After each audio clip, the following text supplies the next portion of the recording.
Peace. Peace and love, everybody. Salute. Salute to the good family.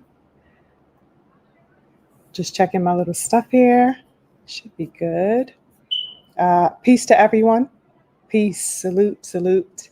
I think I'm okay on my end. Let me know if you guys could hear me okay as I check with the family to see who is in here. Let's see where we are at. Yes, we have a few people up in here. I know you guys are making your way in. Salute, everybody. I hope you guys are doing good. Yes. 1 second.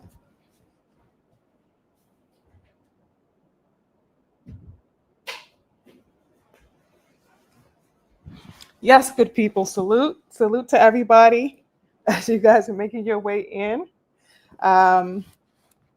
Happy Sunday. Hopefully you guys are doing good. Let me check in with the good family. See who we have up in here so far as you guys are settling in and making your way in. Right? Let's see what we have. First up in the building with the love is the King, Patrice X. Salute to the King, Patrice. Right? Let me know if you guys could hear me okay. You guys hear me all right? I'm looking good on my end. Just want to make sure that I am audible to you as always. Yeah, so that we can have some nice dialogue. We got some things to discuss, people, today. Right? Salute to the King, Patrice in the building. Salute to Patrice X30. He says salute. Y'all see those cops try to Ciao. I posted it on my Twitter a little bit earlier. And yes, I did see that. I wanted to tap in a little bit to that. I was going to make kind of its own kind of a separate content about that, but I figured, we could discuss it with the family while we are here, right? No need to kind of go off to the side and make a video about it when we could discuss it. But yes, I did hear about that, King. Crazy, crazy, crazy news that we got surrounding Bud Crawford. Salute to the King DP, my brother in the building, Tento. Salute to you, King. Lovely to see the King DP in the building. Can you guys hear me okay? Yes? Okay, thank you. Salute to Vietnamese style. He says, TC, there we go. Everybody is on it. TC been held up by the police. It is sad. Yes, it is. Yes, it is. Vietnamese style. Crazy work, right? Salute to the richest one in the building. What's up, King Rich? In the building, he says, boxing has reached a bitching point. Okay? Absolutely. Absolutely. Right? 1000%. We're going to get into all of that today, King Rich. Salute to the King, Rodney James in the building. He says, salute to the Queen, SugarFreeMars in the chat. Big salute to you and big love to you, King Rodney. Always wonderful to have you in the building. Big love and salute to you. We got the King, Bud in the building. Jablonski in the building. Salute to you and so lovely to see you, King. Thank you so much for swinging by. He says, smash the like button for this exquisite meal. Hold on, let me turn I got my screen all dark, y'all. Give me 1 second. Let me just turn this up. He says, smash the like button for this exquisite meal, right? That we shall receive from a great cook. Absolutely, King Bud. Thank you so much for joining. I appreciate you. It's always great to see you, King. Oh my goodness, here he is, my twin, the King, Daryl Anderson. Salute to you, King Daryl. He says, salute to the beautiful queen, aka my twin, Sugar Free. Salute to the rest of the kings and the queens in the chat. Big love to you, King Daryl. He says, get them nods up. All right. Thank you, Daryl. Please let these people know what type of time we stepping on here. Okay. Get them nods all the way up if you guys could hear me. Get them nines up for some wonderful energy in the building. You know that is my number. Absolutely. Salute to the King D2B in the building. He says, hey, y'all. Salute to you. You hear me perfectly? Thank you. I'm very glad that you do. I'm glad that all is audible, right? I definitely appreciate you. Salute. Oh, my goodness. My beautiful sis is in the building. Yes, we are on the move when the Queen Cameron steps through in the building. Okay. She says, my beautiful sis. And she's got her nines popping. Big love to my beautiful sister Cammie in the building with the love as always. Bud gave me some flowers. Thank you so much, King. I appreciate you.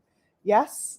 And it looks like we have some super chats super early today, which is wonderful to see as always. You guys know I appreciate the support. I appreciate your presence and definitely the thought and the gesture. For you to extend some extra love into the channel, right? Salute to Glenn Mickens once again, as he does each Sunday, showing major love to the channel with the contribution. Thank you so much, Glenn. I appreciate your support and thank you for stopping by.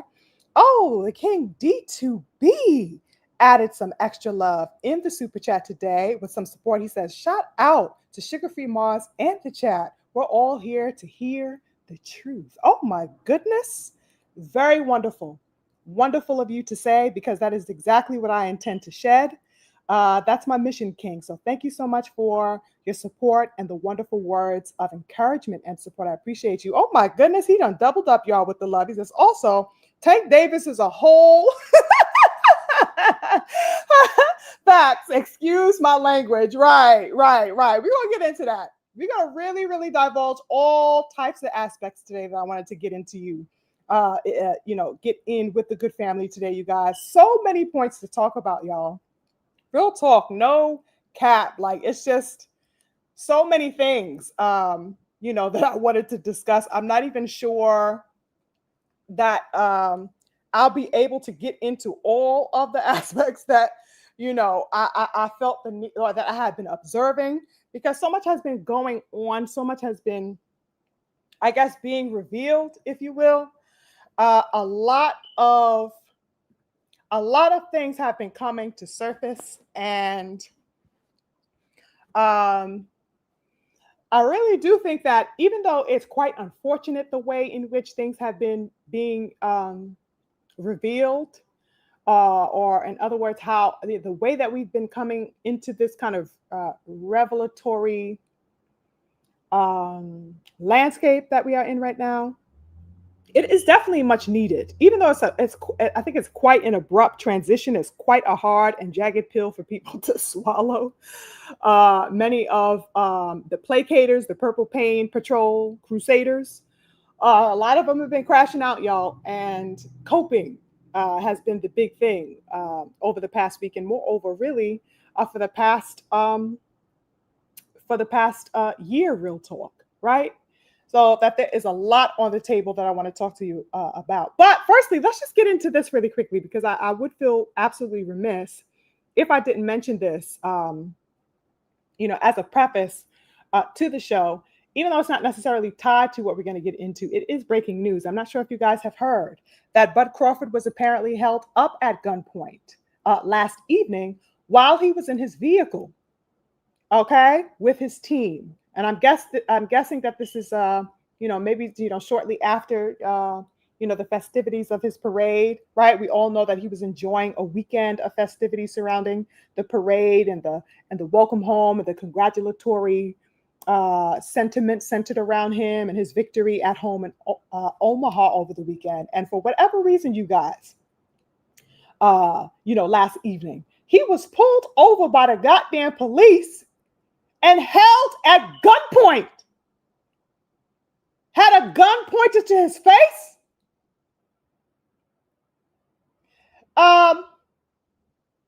Diabolical work, you guys. Like I said, I posted it on my Twitter when I had just logged in. I just signed it to my Twitter, and bang, there it was on the boxing Twitter. A complete article detailing, what had been released or reported so far. And I shared that on my Twitter. That's about 2.5 or so hours ago, right? And, I had to share that. And I was just absolutely astounded. I'm like, what? What the fuck? What are you talking about?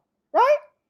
I'm sure that a lot of pages will make content divulging all of the details of those reports if they have not already. I'm sure many people already have been on it because, like I said, it has been, I've been made privy to this a couple of hours ago, but,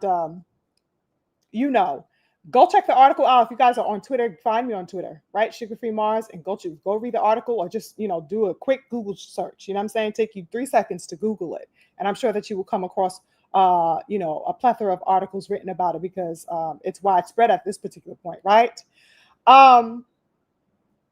Absolutely crazy, you guys, right?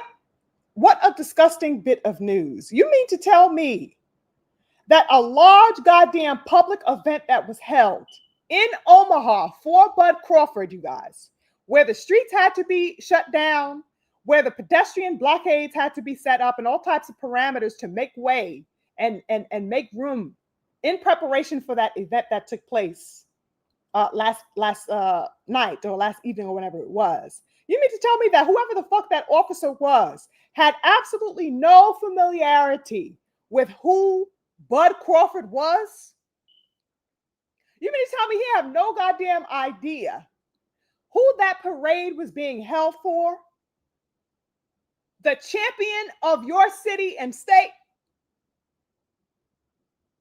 You just randomly just mistook him for somebody else. Is that what happened? Or was it just being a black man while driving syndrome? What is going on, you guys? A gun pointed in this man's face? What the fuck? What law did Bud Crawford break? Okay? The reality is that for whatever reason, they wanted to sun that man. Okay? That's what I posit, just off rip. This man had an entire day of celebration around his victory, around his sportsmanship, around his uprightness, right? As the representation of his city, of the people of his city. And only to end the night with a gun pointed in his damn face. If you guys have not seen, there's actually footage. There isn't only, articles written about the details or explicating those details, but there is actual footage of the officer harassing Bud Crawford while he is in the vehicle and, telling him to get out of his car, right? And all of the suspicion, that is seeping out of his voice from this on his goddamn birthday. Exactly, dirtbag boss. Crazy work. Okay? You can hear the slant in that officer's voice, being very short and sharp with Bud. Okay? And Bud is motioning to get out. And at the same time, he is trying to kind of placate the energy a little bit, quell it a little bit with the tone of his voice. But as Bud is motioning to get out of that vehicle, he has to basically over communicate to the officer what he is doing. He has to over communicate to the officer. Okay, I'm getting out of the car now. Okay, I'm opening the door now. Do you see me opening the door? I'm opening the door. I'm getting out. So he has to overemphasize all of his actions, also that he could do what he was told to do. You told me to get out the car. I can't just simply motion to get out the car. I have to overemphasize that I am getting out of this car because all the while this nigga got the gun out. Crazy work, you guys. Absolutely crazy work. The overemphasis that has to be done just to simply do what you told me to do, just to show you that I am obeying. I ain't got no problem obeying. But that these officers are even threatened by his obedience is crazy, right? So that he is opening the door. And he has to also emphasize that I'm not reaching for no gun. I'm opening the door, right? And so Bud maintained his calm, but you could hear that he is like, yo, I'm just doing what it is that you told me to do. It's disgusting, you guys, right? So apparently, according to that report, a member of Bud's team, his security team, was said to have been carrying a gun. But of course, it was a legal firearm, brothers and sisters. A legal firearm is what his security member was carrying. Ladies and gentlemen, let's also be privy to the fact that Omaha is an open carry state. Omaha, Nebraska is an open carry territory, you guys. You are not breaking a law when you are carrying a licensed firearm in the open. That is your right. If you are licensed to do that. It is not an anomaly to see somebody walking around carrying. Okay? Now, allegedly, the officer also in the article that I had posted, He said that he had, saw a firearm on Bud's side, the driver's side of the floorboard. He says that he saw and spotted, a firearm, right? But as I said, it's an open carry state. So if it is an open carry state, and you know that it isn't anomalous, to come across, somebody carrying openly, why the fuck wouldn't you ask for the firearm license? Okay, before you go sticking out and pointing a goddamn gun in his face or in anybody's goddamn face, wouldn't you say, okay, I noticed I peeped the, what's his name? Let me just check you out real quick. Can you pass me, in addition to your driver's license, can you pass me your goddamn firearm license so we can check this out? If a goddamn person don't got it, that's when you kind of look sideways. That's when you look sideways, and that's when you get, roused in your suspicions. He didn't even ask the question. You're just throwing a gun up in this man's face. And we all know what time it is. It's because these goddamn pigs don't give a damn. They saw a nigga in a car, and that was all they needed to know, whether it was Bud the champion, you know what I'm saying? The person that the state is celebrating, that the city is celebrating, it ain't matter. It's a nigga in the car. A black man in a car with 4 other likely black people was all they needed to know and see. Nothing else mattered. Nothing else needed to be taken into consideration. No discernment necessary in that instance.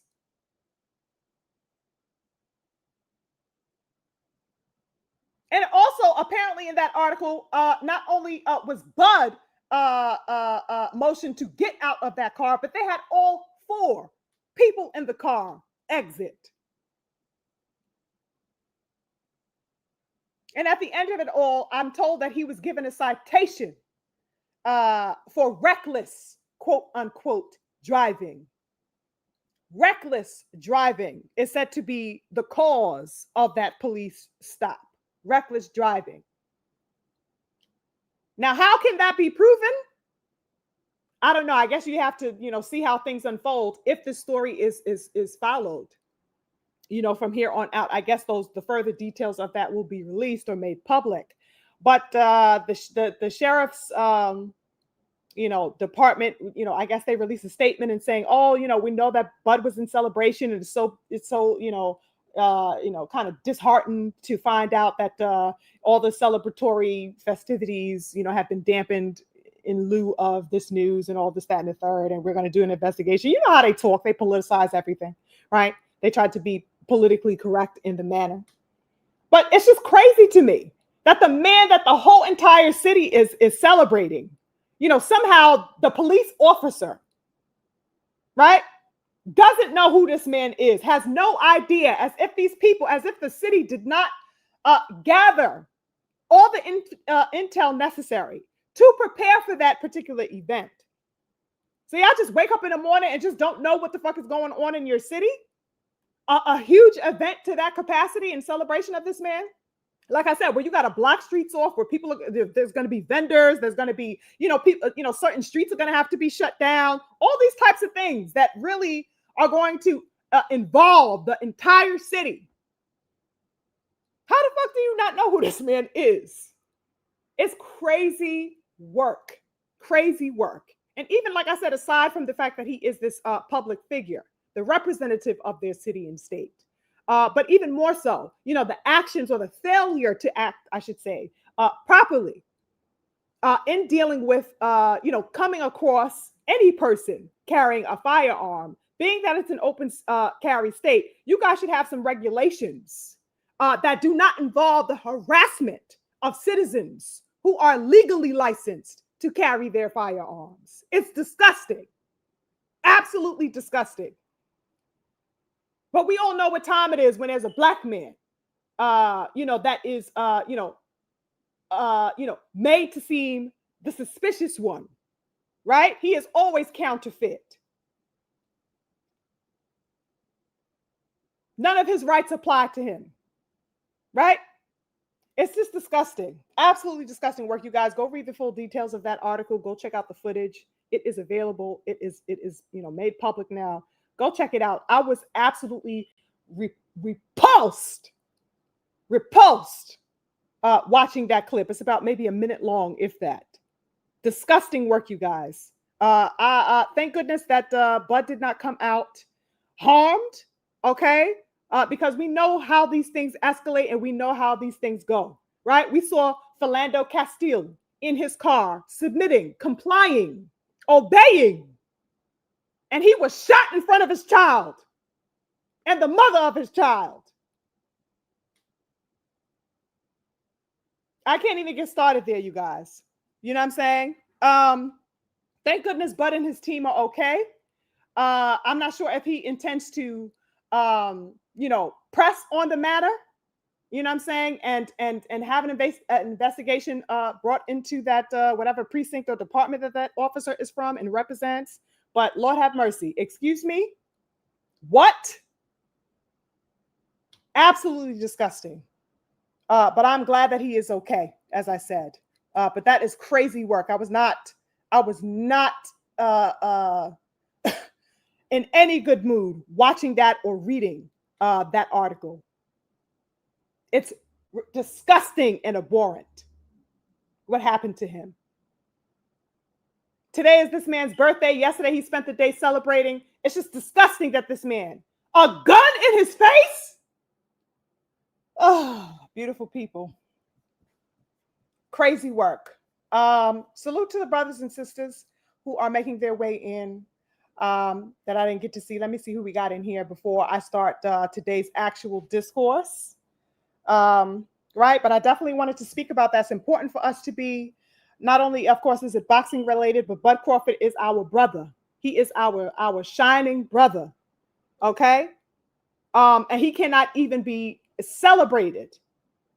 He cannot even enjoy his own festivities, the fruits of his own excellence, without being harassed by the pigs of this system. It's crazy. Let's see who we got in the building, you guys. Shout out to my beautiful sister, Tay in the building. I see you, beautiful sister Tay. Salute to the king, Raul Garcia. He says, salute, sugar. I see you, king. Thank you so much for joining. I appreciate you. Yes. I just scrolled up a little bit. Oop, I think I have to go up a little more. Oh, my goodness. We got the G McCall in the building as well. Salute to you, king. Right? Salute to good people. I appreciate you. Oh, my goodness. My big bro, the Druth, is in the building. Salute to the king, Druth. Always lovely to see you. And yes, here he goes. My number one comrade, the king and the coach, Hudson, 10 toes as per usual. Okay, comrade. Salute to you, king. He says, salute, queen, the queen of boxing media. Peace to the chat. Oh, my goodness. You know, I blush every time you say that. Big, big love to you, king. Big love. Yes, D2B. Disgusting work indeed. The King Patrice, he says, and the cops kept saying, don't reach for the gun. And he wasn't, exactly. And he wasn't reaching for nothing. These devils hate when a black person gets love from the people. I'm telling you, they tried to sun that man. I don't care what nobody say. They wanted to sun that man. That's crazy work. They knew exactly who he was. Every cop within that jurisdiction, within that precinct or whatever county, you know what I'm saying, that was held in. I don't know how they do it in Omaha, you know what I'm saying? But everybody in that area, in the circumference, knows who the hell that man is and that there was an event in celebration of him. He wanted to harass Bud. What the hell did this man do to have a gun in his face? In his face. Child, I'm trying to calm down, y'all. I really am. It's disgusting. The King Raul says, I heard reckless driving, and then they saw a gun on the floor, which was his security's gun. Cops do this all the time. It's sad. Yes, exactly. That was pretty much a part of the report that I read as well, right? So that's what's been released so far. Hopefully, we get some further details on it because that is not enough. I do not accept that at all. I don't accept that at all. So fucking what? You saw a gun on a what's his name? It's an open carry state. I went and researched myself.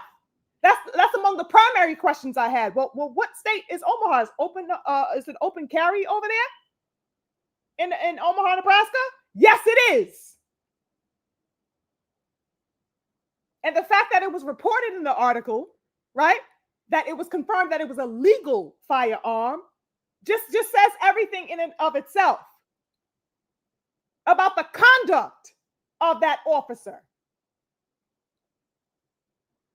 He didn't even wait to check the stats of his license to see if he had one. Nothing. Before he took out that gun and pointed it at that man's head. Excuse me? Oh my God, y'all. Crazy work. Crazy work. Yes, Drew, you know what I'm talking about. Philando Castile had a legal carry. Thank you. And that goop cop murdered him in front of his girlfriend. Absolutely. Absolutely. I got some super chats, I think. Yes, I did. Salute to everybody who is donating to the channel. I definitely appreciate you guys. Big. Okay. Oh my goodness. D2B is tripling up today with that love. Salute to you, King. Thank you so much for your support of the channel. He says it isn't even about celebrity. Pig motherfuckers are prejudice, right? I had to reword the past sentence multiple times, by the way. I'm sure you did. Okay.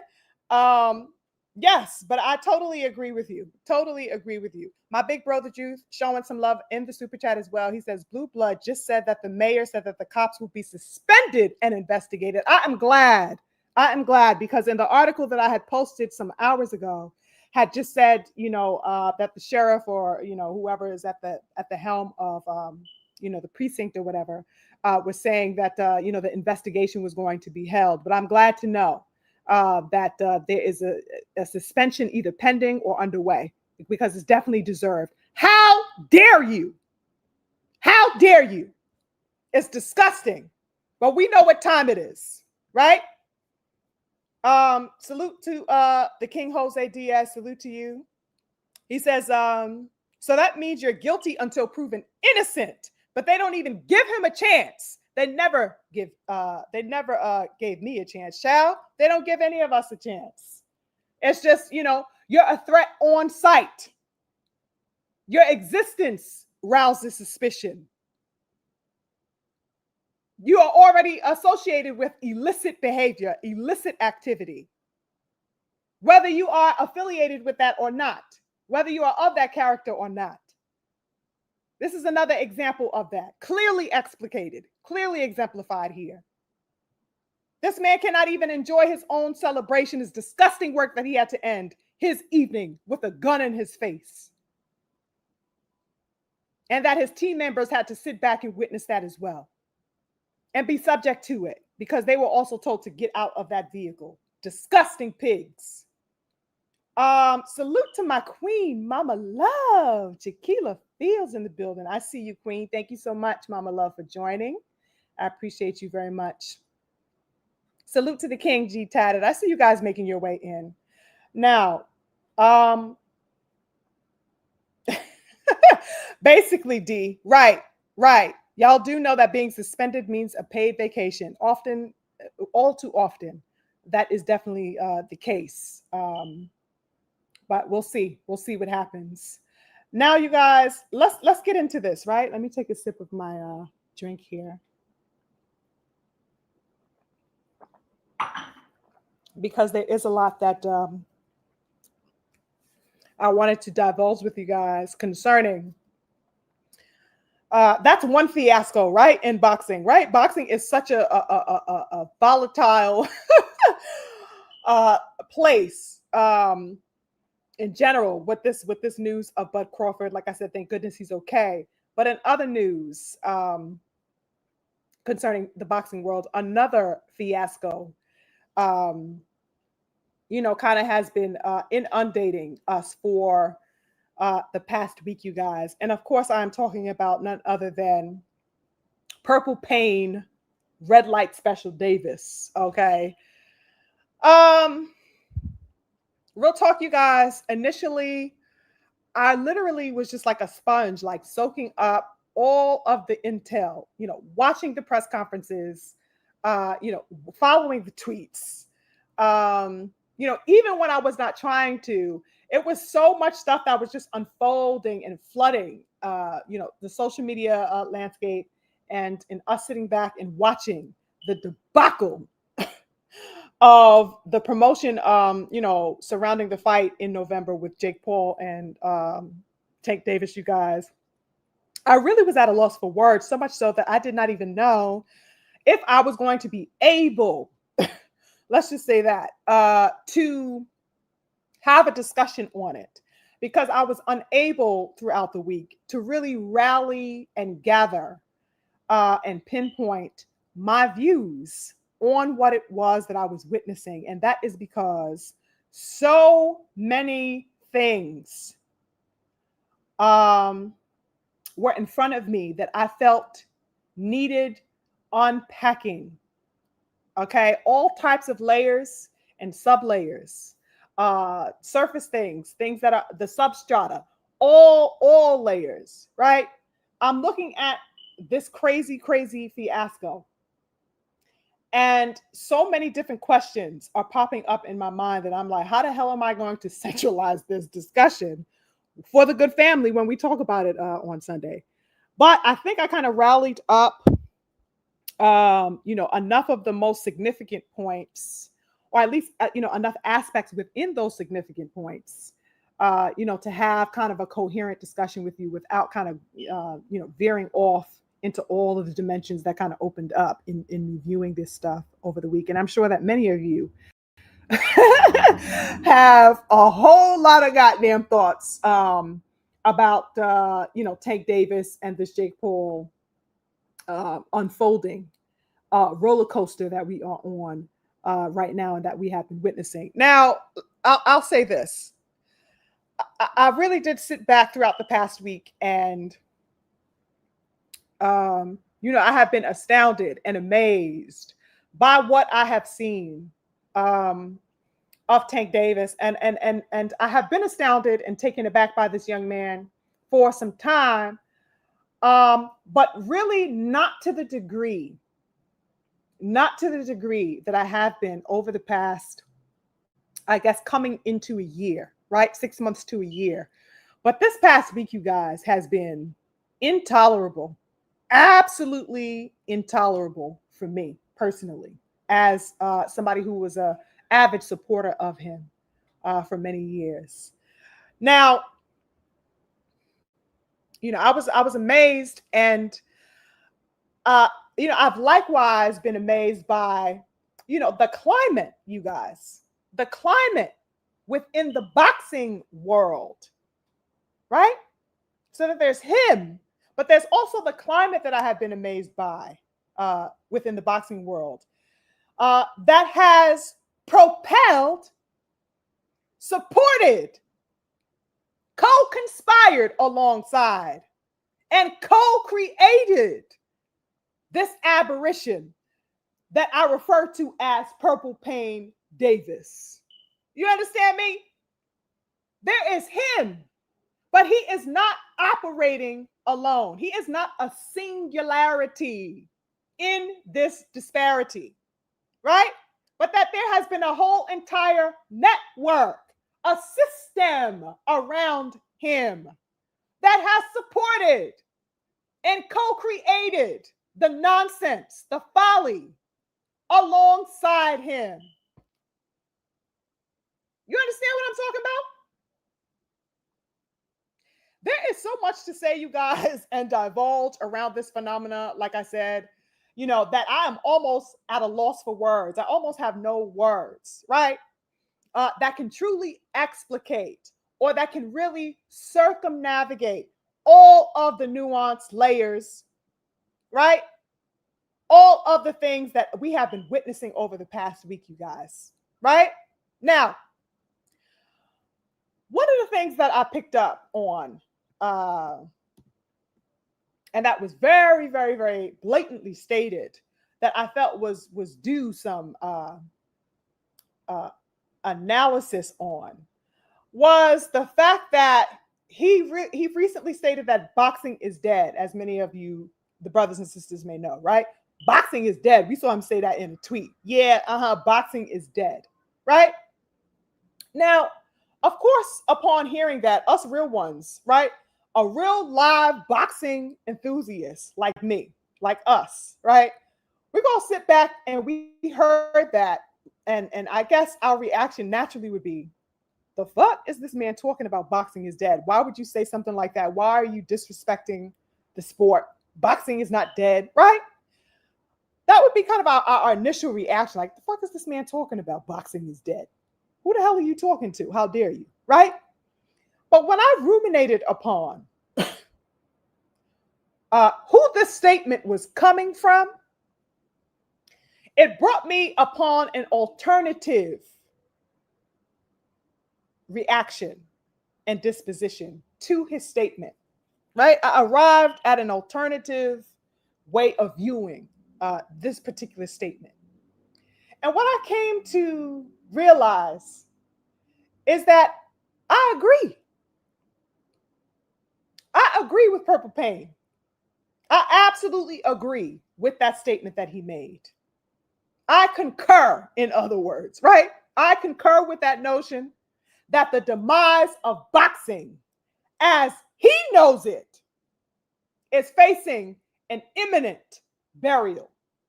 I absolutely agree that boxing is dead indeed. That boxing that he is referring to, the boxing that applies to him, is indeed dead, and that death is long overdue. Okay? I surmise, you guys, that we have reached an absolute tipping point in boxing. A tipping point. A threshold has been met. And it's absolutely necessary at this particular time, where finally the ever evasive aspects of juvenility, of folly, of pantomiming that have been inundating this sport are finally being exposed for exactly what they are. That is what is happening in the unraveling of Tank Davis. That's what's happening. And within this unveiling that we have been witnessing, you guys, the perspective and the trend that has been set, that has cassetted and provided protection for this warped obsession around the mythology of Tank Davis, is also meeting its death. And it is also revealing the sensational dimensions of the individuals themselves within the boxing world who have heralded their obsession with that man as a means to claim an identity for themselves in boxing. It's exposed that as well. The simping coward-ass man fans who have obsessively supported his bullshit all of this time.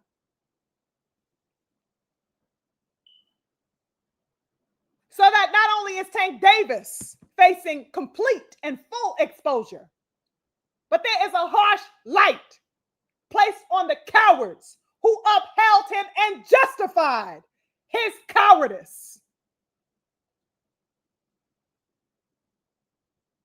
Everything is on the table. Finally. That's how I have been feeling, right? So much is being evinced, brothers and sisters, within the conversation surrounding Purple Pain Davis. You know what I'm saying? That in a matter of 1 week, it seems that the light has, somehow magically clicked on for many people across the boxing world, across social media, or whatever have you, right? There is a light that has been switched on for people in viewing the antics and the displays that we have been engaging with over the past week. And thankfully so, that finally a goddamn light switch went off in these people's heads. Because for so long they have been blindly cossetting, blindly following, not asking any questions, no inquisition whatsoever into this man's character or lack thereof. That in the matter of the past week, something has switched finally and said, oh, what is this going on here? What am I looking at? There are questions finally being raised. And I would posit that this Lamont Roach fight that Tank Davis initially took, to justify once again his ducking and his cowardice, unbeknownst to him, has catapulted and propelled in motion all of the revelatory dimensions that have been unfolding. He did not know it at the time, what his moves were going to do. But this is what happens when you don't step correctly. What all of the missteps were will finally step up to catch you. In other words, the goddamn chickens have come home to roost. Right? He thought he was going to get an easy out with that Lamont Roach fight. Turned out to be the most difficult fight we've seen him in his entire career. And subsequently, he got absolutely exposed, not only for the cowardice decision, the level of cowardice that he displayed in choosing Lamont Roach over Shakur Stevenson, over his adversaries, his most premier adversaries, right? Not only that was exposed, but also exposed was the fact that he would go on to then duck even the cherry pick. He fucking turned around, ducking the smoke with the kings in the division, only to be exposed for ducking the motherfucker that was supposed to be the easy goddamn touch and the way out. How the fuck does that work, people? If that's not goddamn divine timing, I don't know what is. It will catch up to you, ladies and gentlemen. Cowardice begets cowardice. And he was absolutely exposed from that. Or by that, rather. He made a cowardly move in choosing Lamont Roach. He avoided giving the people what they were demanding and asking for. Trying to take a soft touch, choosing Lamont Roach. Lamont Roach made an absolute fool of that man in that ring, put all types of hands on him, the Beats by Dre on that boy. And now he's ducking him. Okay? One exposing element after the next. There is no more places for this man to hide. And it's visible, absolutely on the table for everybody to see. His skirt has absolutely been lifted up in the most exaggerated, hyperbolic, dramatized way possible. Okay? So that I'm glad that there is this light switch on for many of his devout followers. Okay? And definitely many of the people, who have been standing 10 toes and calling this stuff out are now saying, okay, y'all finally woke up. Y'all finally woke up. Right? So you got the light switch going off in their minds and the tethering that many of these people in the boxing world have had for this man is seemingly loosening now in observing the fiasco. There is a slow realization that is coming up to surface now, right? That people are having, that they have been given to believe a fable. They are realizing that. Many of them are outright refusing to be, manacled any longer.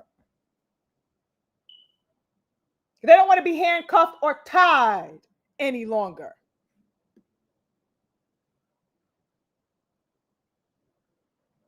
right? So I think that a healthy state of consciousness for boxing at this time is absolutely necessary. That is needed, you guys. We need to have a healthy level of consciousness as we are observing and engaging with the sport of boxing. Who the fuck made that shit a trend that you blindly follow anyway? Why was that so rampant in boxing?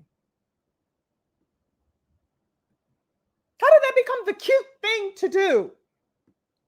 Well, all of the important things that I always uphold and put at the forefront of my discussion: valor, heart, valiance, gallantry, uprightness, fortitude, masculinity, power, self-respect. That shit took the back seat for too long a period of time within this era for some reason. Of course, not concerning all fighters, because we have beautiful brothers and sisters who uphold that valor and heart, okay? But that for many, they have taken on the cloak of cowardice as if it were cute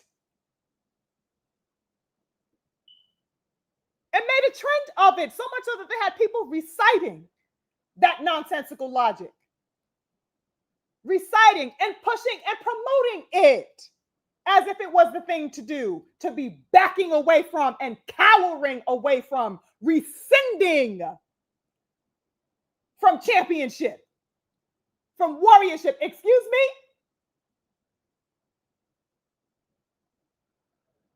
Crazy work, y'all. I have long been sick, real talk, of all of the tales that have been spun around this man.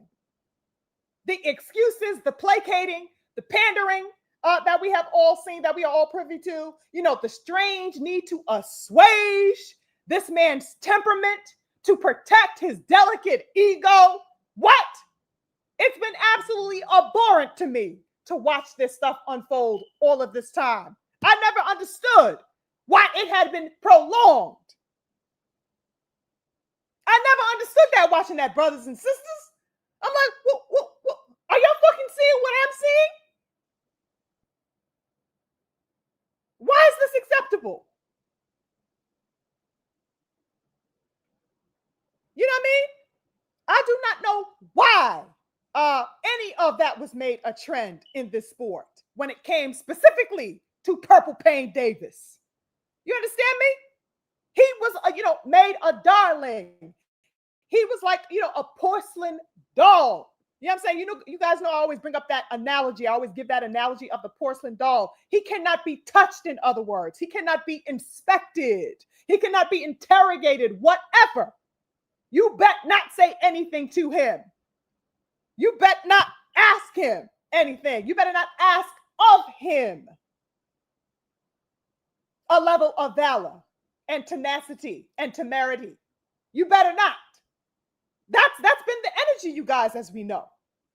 That is the reality, right? Don't go near him. He's the baby doll. You understand?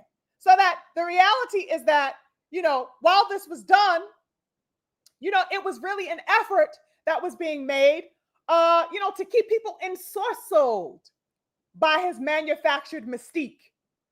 That was the goal and the aim of that mystique and that, notion that was built around him, right? It was to keep people ensorcelled by that manufactured myth around him. Instead, of focusing in on his warriorship, they had you, worshiping, I don't know, his nail polish. What the fuck? Everybody's, large, vast majority of people's, attention was just, thwarted to, his fashion sense, his jewelry, I don't know. The thug life, obsession that grown men have with him. Grown men fantasizing about this man's street life, allegedly. Full-fledged fantasy surrounding this man. And that was acceptable. It's crazy work to me. They wanted to keep you looking at things that shine about him so that you would be dissuaded from looking at the things that are lackluster, like his resume, right? The fact that he has never unified ever, not even once in his entire career, to keep you from looking at the lackluster surrounding this man, like the fact that he never fought a champion to this day in the 135 division, or perhaps the fact that he has not faced a mandatory in 3 goddamn years, to keep you from looking at the fact that he has ducked smoke at every single turn, ducked every viable adversary of his era. That's what they kept you from looking at while you were ensorcelled and being swindled by the bag, quote unquote, he has been making. It kept you from looking at and realizing reality. How many times have I illuminated this, brothers and sisters? Okay? And how many times have the real ones out here, my good brothers and sisters out here doing the real work, how many times have they illuminated this and even beyond? This is not new to us real ones who have been cognizant. We have been on this type of time stepping 10 toes with our goddamn interrogations because we are consciously watching what is going on. We are not blindly subscribing to bullshit. We are posing our questions. We are providing our reconnaissance in spaces where it is necessary all the time. You understand? We have been on that type of time, my good brothers and sisters. Y'all already know what time it is, right?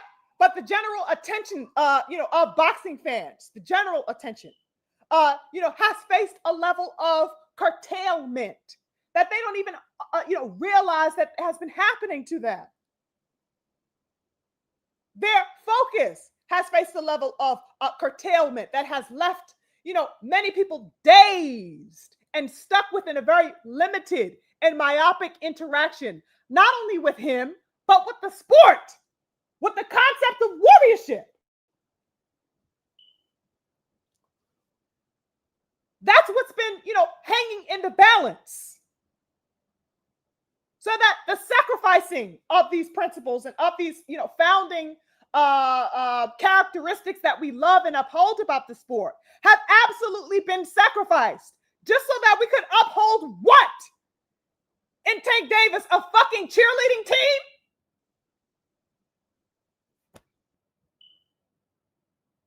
Just because you motherfuckers want to meat ride? You sacrifice the credibility and credence and integrity of the damn sport and expect everybody to goddamn follow suit just so we could cheerlead behind this motherfucker? Who's not even showing up 10 toes for legacy, but instead telling you he don't give a damn about it? Y'all bugging. Y'all bugging. Too much fluff, not enough heart. That's what's been going on under the noses of many people in the boxing world while they have been, salivating over the mythology surrounding this man. Not enough heart. Y'all know I'm very big on that. The display of forthrightness, the forthrightness and uprightness of one's heart, right?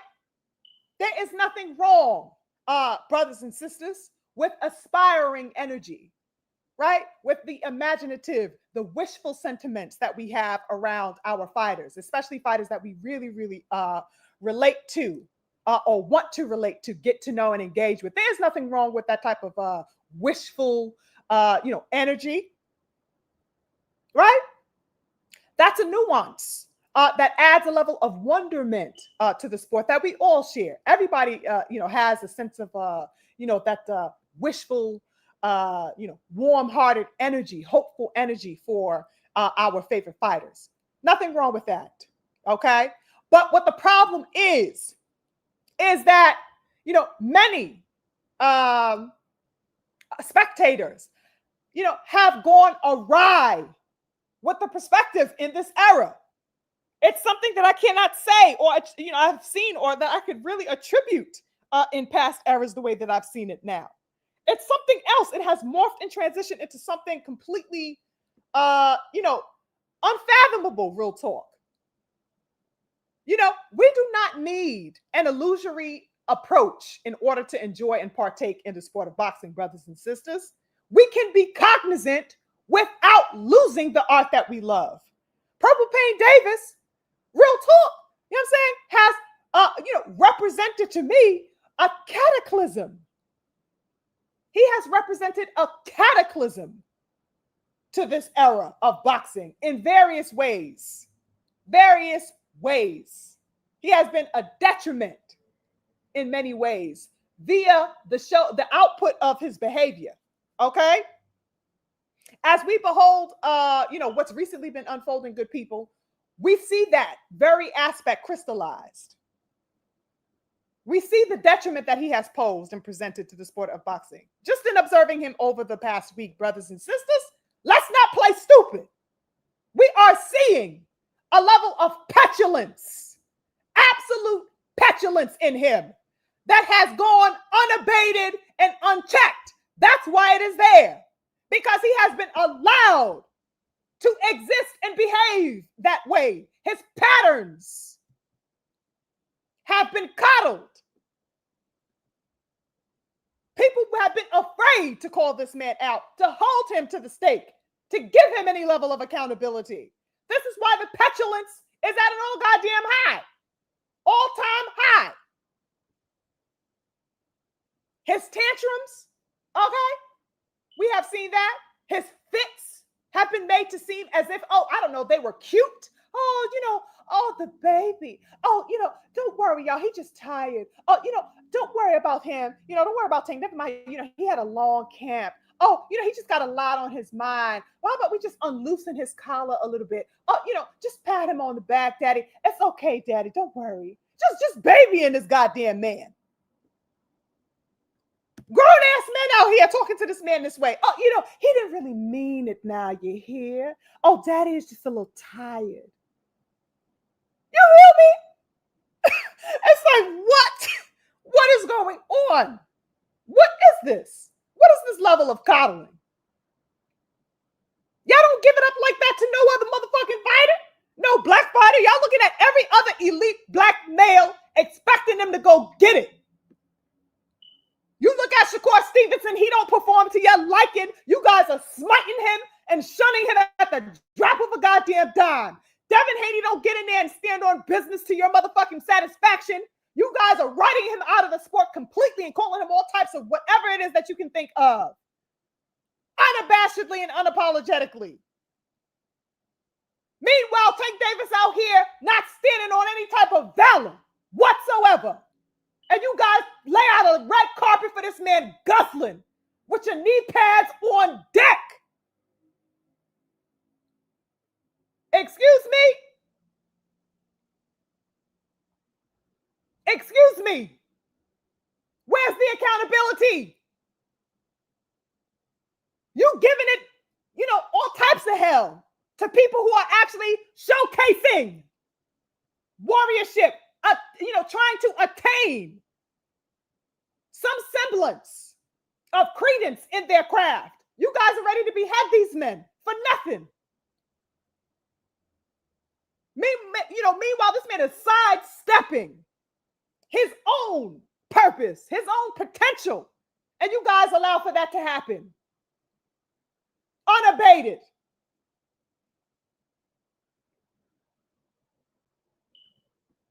Motherfucker, out here telling you, shut the fuck up and swallow.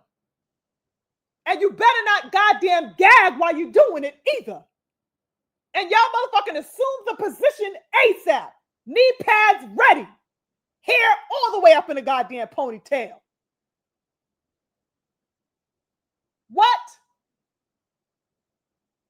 This is how he can talk to you. You better not motherfucking gag.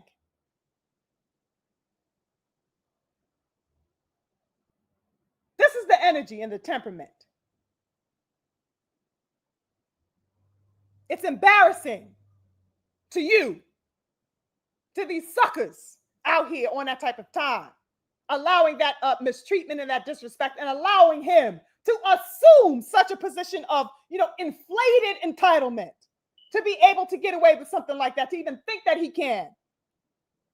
But the reality is that you have given him the platform. You have given him that entitlement.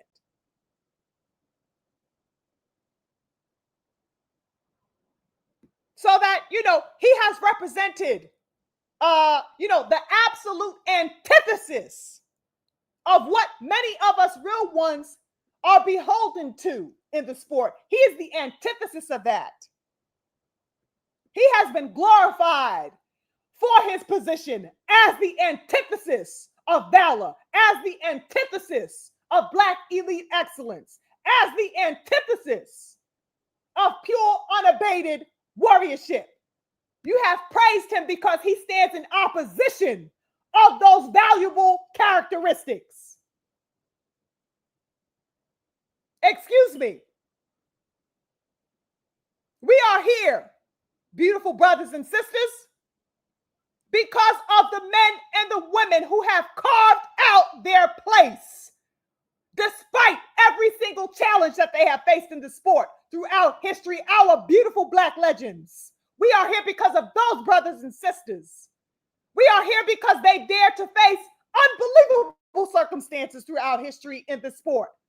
Amid all types of racism and prejudice and disparities, they carved their place.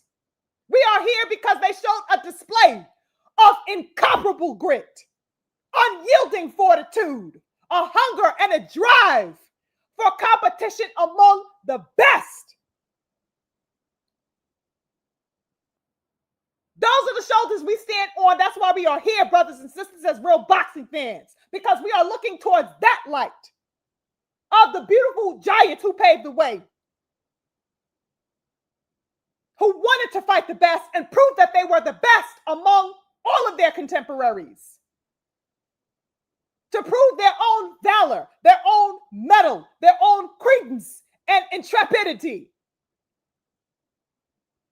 That's the cloth that real boxing fans celebrate and look towards and look to uphold and bring towards the future. We are here because of that. Because within us, we are reaching for the same thing in our own lives, brothers and sisters.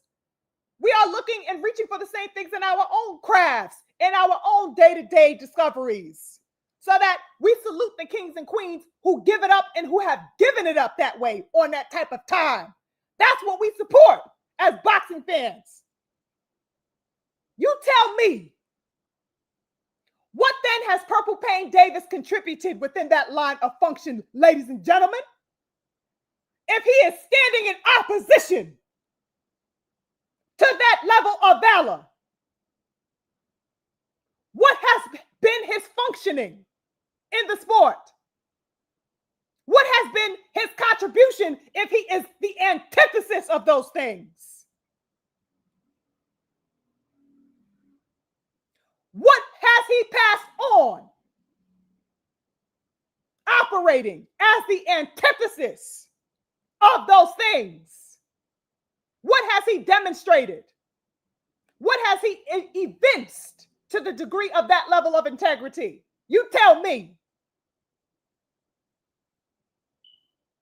I think that the optics become quite astonishingly clear as we peer into this particular exhibition debacle coming up in November. When we gauge it in this particular way, it becomes crystal clear. His entire career and persona are intensely and severely highlighted when we juxtapose and hold it up to the light in this context. He is grossly highlighted within this dimension of juxtaposition.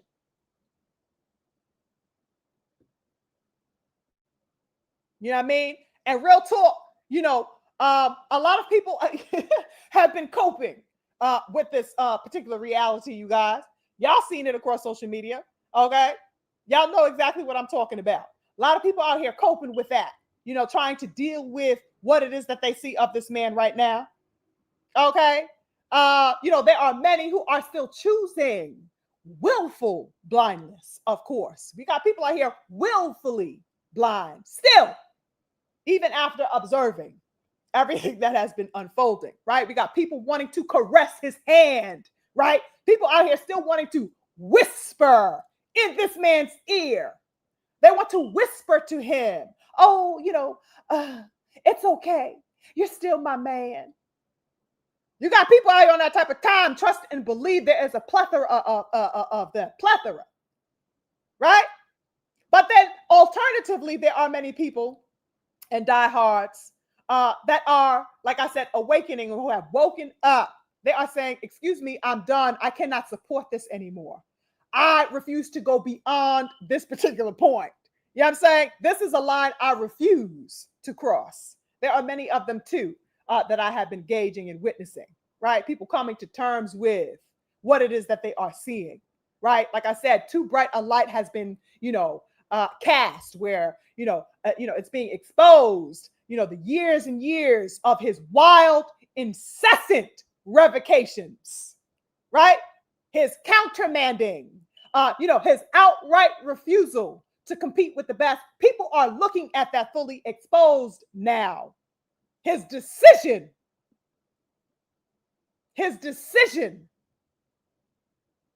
to refuse competition with the best of his era. People are aware of that and they are gauging their privy. Okay. Many people, a lot, that I have, been seeing come into consciousness, at least the ones who have recently been doing so. Many people, their consciousness is coming off of the back of the fact that they wanted to see, I'm saying, if Tank Davis would at least rematch Lamont Roach. This is what has been a call to consciousness for many of his supporters, right? Because people are realizing that they have been waiting all of this time to see if he would at least rematch that man. And the fact that he blatantly ducked and just disgustingly ducked Lamont Roach, the soft touch going wrong. He ducking the smoke for the soft touch only to duck the soft goddamn touch. Like I said earlier, this brought people to come to the light moment. Like, oh, excuse me, I was at least waiting for this rematch. Like the man who got cussed out, whoever that gentleman was, where he told to shut the fuck up and get on his knees and swallow and not gag. Yeah, that fan, I was like, yo, I don't really like this Jake Paul, you know what I'm saying? I was hoping that you would at least, please at least, go to, get this rematch popping with Roach. Only to get cursed the hell out. Tank Davis been on a goddamn curse out streak for, I don't even know how long. He got so many goddamn casualties, so many bodies. He done laid a couple of people out. He needs to tap a few more teardrops on his face to people he just been absolutely beheading. His own goddamn fans. His own damn supporters. Tank Davis got body after body after goddamn body. He don't got no love for his own people. Ain't that crazy? His face should be tatted full of goddamn teardrops. The way he been, out here unaliving his own goddamn fans. It's crazy work. Crazy work. But that, people were kind of, it seems like they were holding out to see if at least he would rematch goddamn Roach, right? But since he blatantly and unabashedly ducked that man, all caution has been thrown to the wind. A lot of people out here saying, fuck that shit. I'm saying? I'm not going to, pay or subscribe or line up to see or support this man anymore. I'm not doing it. People are simply fed up and disgusted, in other words. You know what I'm saying? It's just, it really is diabolical. To me, I've seen it coming. I'll just say it that way. I have seen it coming, a mile away, right?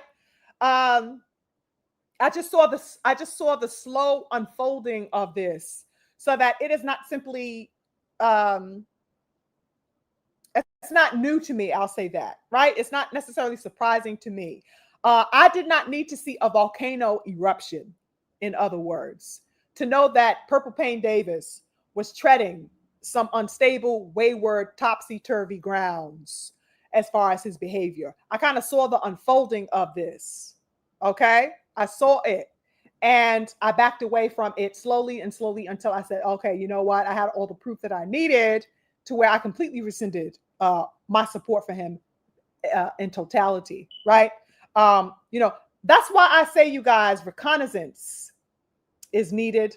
Cognizance is needed. Um, and awareness is absolutely valued.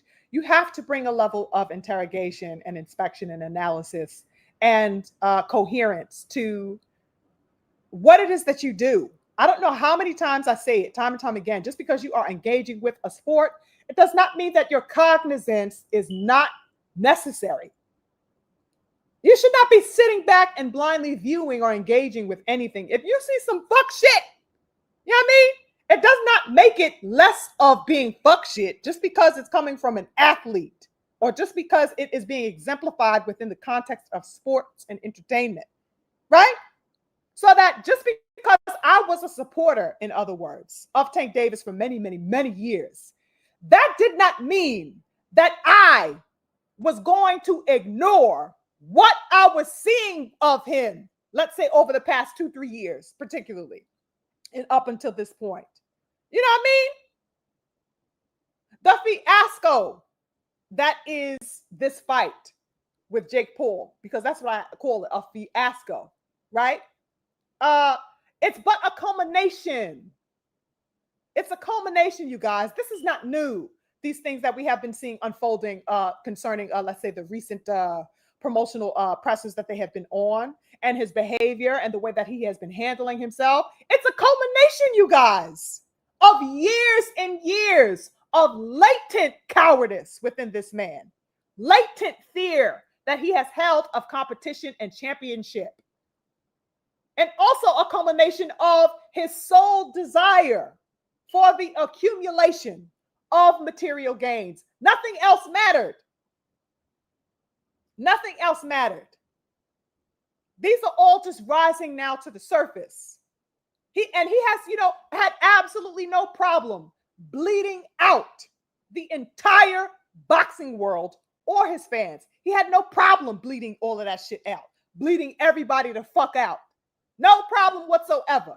Bleed him out dry in order to satiate his ostentation, right? Which is his excessive desire and need to have whatever he considers to be his wealth, his riches.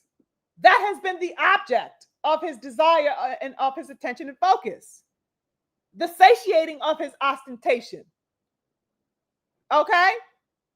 I want the bag. Oh, I don't care about it. I don't care about no legacy. I want the bag. I'm just here to get my bag and I'm here to, bounce. Just, he absolutely, prostituted the sport. And now he has put himself in a position of prostitution with this Jake Paul fight, which we will get into. I want to divulge as well, right? The layers of that. But, now that the colloquial cat is out of the bag, quote unquote, real talk, I am like, oh, okay, so you motherfuckers finally caught up, right? All of the people complaining on the sidelines, like, I'm saying, all the people that, that are saying that they're fed up, that they, have their complaints and, their opinions and thoughts and the refrainings and all this stuff. I'm like, oh, y'all caught up. Okay, welcome the fuck home. You know what I mean? I think at the helm and the center. Let me check in with my people before I go on, because I know that I was going on for a while and I see you guys talking to me. I want to engage with y'all. Salute to anybody that I may have missed. I want to just briefly check in with the good family. I see you guys talking. Yes, twin. Could not have said it better. To be honest, I hope that Tank really retires after this. We will see his fans slowly disappear and the Tank support channels will disappear too. Good examples are the Pacquiao channels. Yes. The aspect of the retirement is definitely something that is, on the forefront. It's something that he hinted towards again, which I wanted to tap into with you guys as well. But yeah, it's on. That's why I said that I agree with his level or his perspective on the idea that boxing is dead, because what he assumes to be boxing is dead and it will die with him. And I'm very glad about that, because we do not need to be perpetuating anything of his mindset, anything of his behavioral patterns, anything, of the posture that he has assumed within the sport. Yes. Where's my motherfucking shovel? I'm burying it now. Okay? Bury that shit now. It's crazy work. Salute to the King Cipher. I see you. He says, Sugar Free, if I were to treat women how Abdul Wahid treated his fans, they would label me a misogynist. Yes. Yes, indeed. Absolutely. Absolutely. The king, my comrade, he says, nasty dancer dancing for many ass dudes. Yes, yes, yes. 1000%.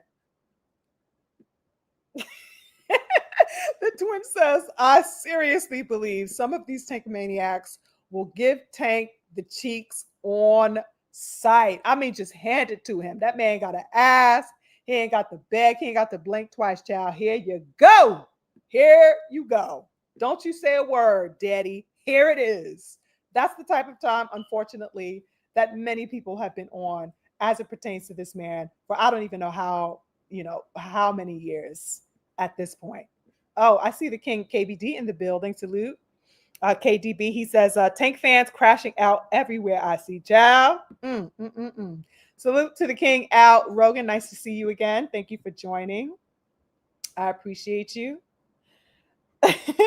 Oh, okay. You also says Tank is mad at Turkey for changing the game. He hates Turkey for exposing him. Yeah, a lot of that resentment or I don't know, pent up aggression and sassy ass attitude that he had with Turkey is because he knows that Turkey is going to try to see it through. That he put him in there with some spectacular competition, right? With the very people that he has been avoiding and afraid to get in there with all of this time. Oh my goodness, we got the great Mike in the building. Salute to the great Mike. My gunna, salute to the great Mike in the building, King. He says Tank is an embarrassment. I mean, to put it goddamn frankly, salute to the King, my good brother Shelton, LDPC or nothing. Big salute to you, King. I appreciate you for joining. Thank you so much for stopping by. I think I got a super chat. Hold on. Hold up. Let me scroll through here. Oh, I got 2 more super chats. Salute to the King Ravens Nation in the building with the support. Thank you so much, King, and thank you for joining.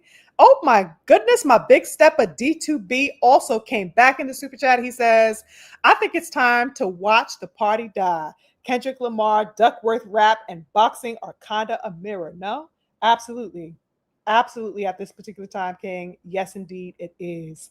Now, I think that at the helm and centerpiece of many a discussion that is going on right now with us cognizant people, it's the inquiry into what his presence is, what the value and worth of his presence is to the sport and what his presence currently provides and holds within the sport.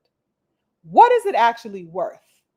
I think that is that's a big question that I have been coming across over the past week from people who have been having all types of dialogue around this and all types of views, on the recent antics, right? That's been a big question.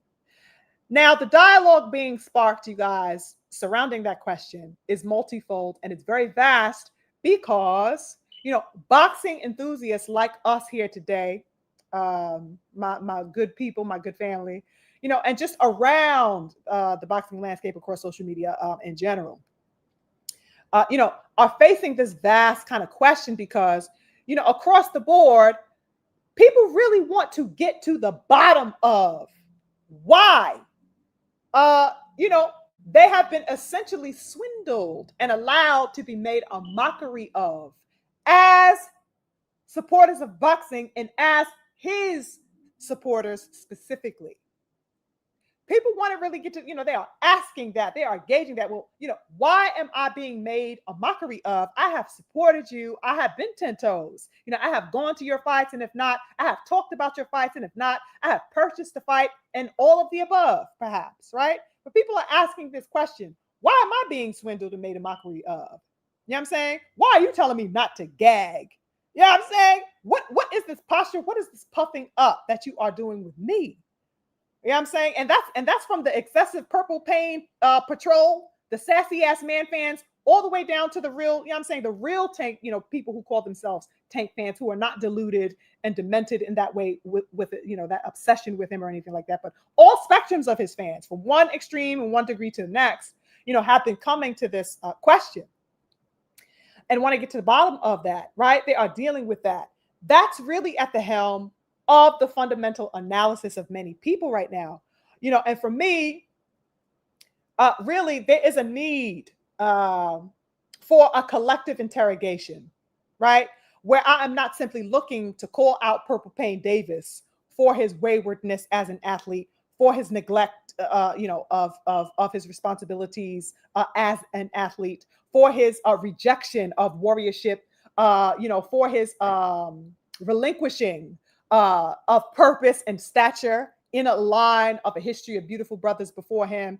There is that, absolutely, but there is a multifold idea that I have been bringing into view, as well, where my glare is, looking at, like I said, the support system that has prompted and supported and upheld his behaviors for all of this time. You know what I'm saying? In other words, my inspection is geared towards the boxing landscape entirely. Okay? He could not have gotten away with any of this if as many people who actually, respected the sport and revered and upheld the sport as much as they say and boast and declare that they do, none of this would have happened if they have stood on business to call his ass out when the temper tantrums were being displayed. You understand? My reconnaissance is being done on the fickle boxing public, the gullible boxing public. You are being held to the fire too. The motherfucking cheerleader, the goddamn trend hopper, the D rider, the channel thoughts, the knee pad boys, the sassy motherfucking chatty patty ass man fans, in other words, that have been nothing but a detriment to the sport of boxing alongside this man. I'm looking at y'all, the enablers of this nonsense. Okay? Y'all are not going ungoddamn unscathed. Your feet to the fire, just like his. Your feet to the fire, just like his. I don't want to hear no goddamn complaining. This is what you made. You co-created this, as I said, right? This chapter of boxing absolutely ought to be dead, and for good, including all of you sassy ass man fans.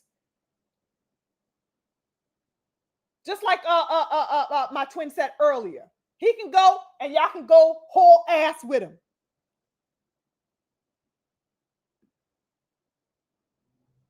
Those pressers that I viewed last week, beautiful people. Oh my God. Those pressers, both of them, that I sat and viewed last week, brothers and sisters, it was absolutely horrendous to watch and witness. I just wanted to divulge this a little bit because it's necessary. Purple Pain sat up there, ladies and gentlemen. We need to unpack this. We really do need to unpack this, y'all. I was absolutely astounded at what it was that I was watching during those presses. Oh man. I'm sitting here and I'm looking at it and I'm getting the pictures and oh my goodness. The feeling that I had is coming back as I reflect on this with y'all. Horrendous, y'all, as you all know because you've seen it. That damn Purple Pain sat up there on that stage, childlike, guileless, and totally infantile in his energy on that stage. Do you hear me? Totally infantile. He had no wherewithal, especially in that initial presser. No spine. Not a shred of masculinity was present, y'all. Stop me when I'm capping.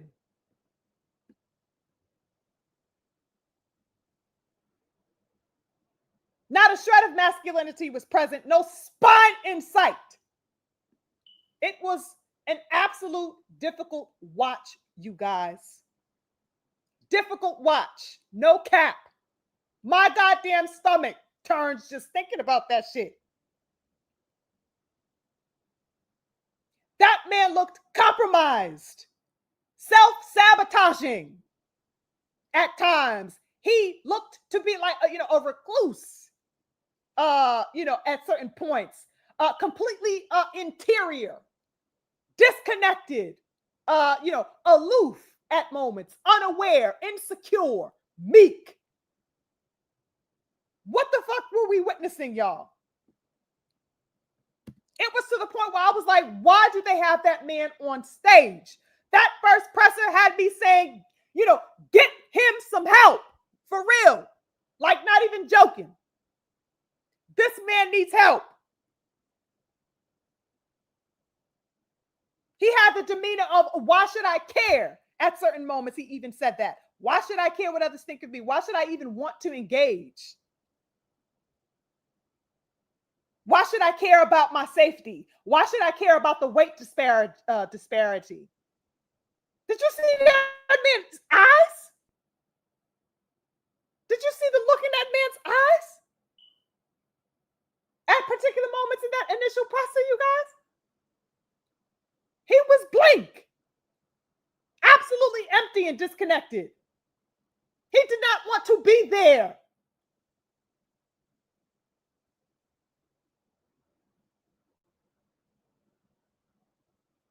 It was crazy.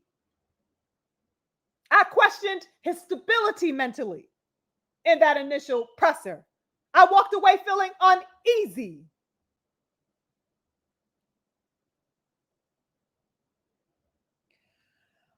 Now, some moments that I wanted to highlight in that in the pressers, I guess in tandem, we could hold them side by side. And then in the first one, Jake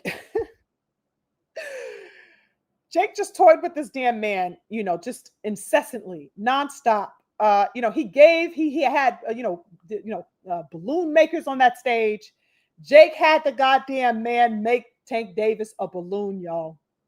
As you know, a blow up goddamn balloon was made for Tank Davis on site. Okay, in real time. Had the motherfucker make it. He snapped his finger, motherfucker came out, made Tank Davis a goddamn balloon poodle. A motherfucking balloon poodle was made for Tank Davis as if he were a goddamn baby, a boy. You understand? So that there's so many dimensions to this, you guys. Oh my God, we would be here for days really unpacking all of this. But let's just stay here. The motherfucker made a goddamn balloon poodle for your boy Tank Davis. And the goddamn crazy thing about it is not even so much that the balloon was made, but the fact that Tank Davis scooped up that damn balloon poodle and he fiddled with the goddamn thing all night. The man fiddled for the entire duration of that presser, played with it, picked it up, caressed it, hopped it around on the table. He did everything but goddamn try to bite it and drool on it like a child would. The man sat there playing with the goddamn poodle, like a boy. You understand what I'm saying? Like a baby boy. Like somebody done passed him a toy to keep his attention, off of, crying in the church or something like that. You understand?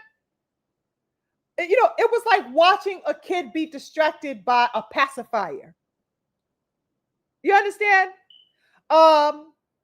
When asked questions, he was incoherent. He did not have a language. He had no clear parlance. He was unable to express a thought. He was dragging his words, pouting in his seat. He could not articulate, his words. He was reticent about saying certain things.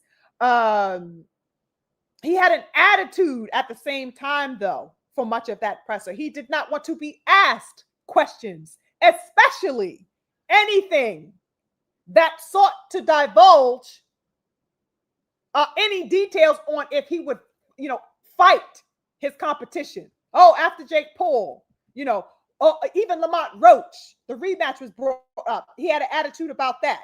And certainly, he flew off the goddamn rails when somebody had the absolute gall to ask him about Shakur Stevenson, right?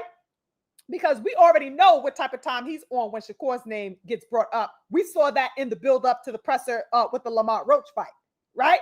He was huffing and puffing, clucking and bopping his goddamn gums and popping his neck at reporters asking him back then about Shakur Stevenson. And he was absolutely on that same type of time now. Sassy as he want to be when Shakur was brought up. That man twisted his face.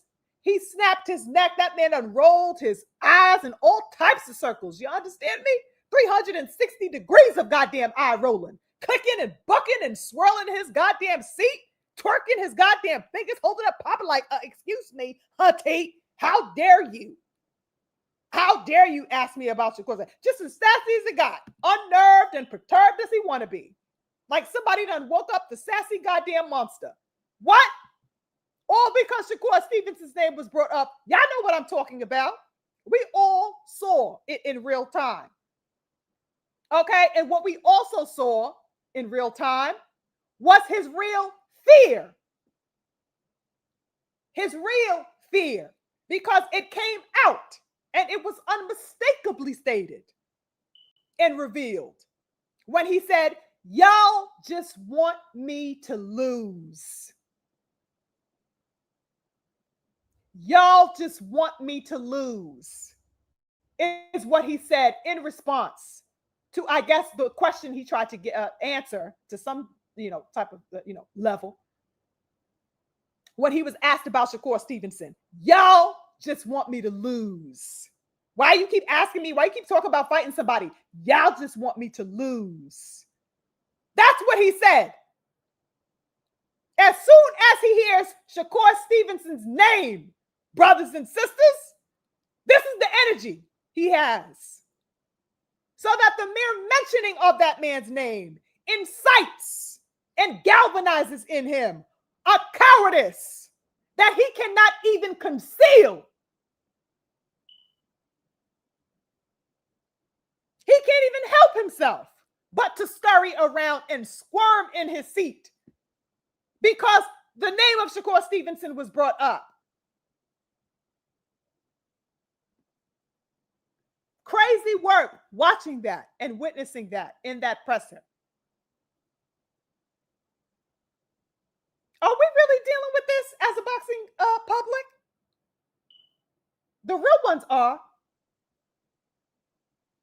We are addressing this and looking at this. We are holding this up and saying, excuse me, you don't see this bullshit? Do you see this man's reaction to the biggest name in his division? His biggest, claim to any type of credence and stature as a fighter? He is, repelled by the mentioning of Shakur Stevenson's name. He doesn't even want to hear it.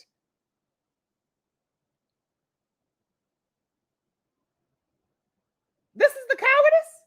This is the level of cowardice that many people are just trying to sweep under the rug as if we did not watch that in real time. Crazy work. How many of these droves of simping ass people allowed this to go on? This is the aiding and the abetting that I am talking about. Nobody on that stage dared to press that man further. Nobody said, I don't give a fuck how much you scoot your face up and bop your goddamn neck from side to side. Do you want this working? Why don't you? What does that say of you as a fighter? This man sit up there trying to talk about, oh, I wanted to challenge myself. That's why I wanted to take this goddamn Jake Paul fight, capping his ass off. He don't even want to talk loud because he know he full of cap trying to say that bullshit. Oh, I want to challenge myself. That's why I took this fight. Because he's too much of a coward to even admit that he's getting a goddamn money grab. Complete, absolute money grab. He's too much of a fucking chump to say that and keep it a buck.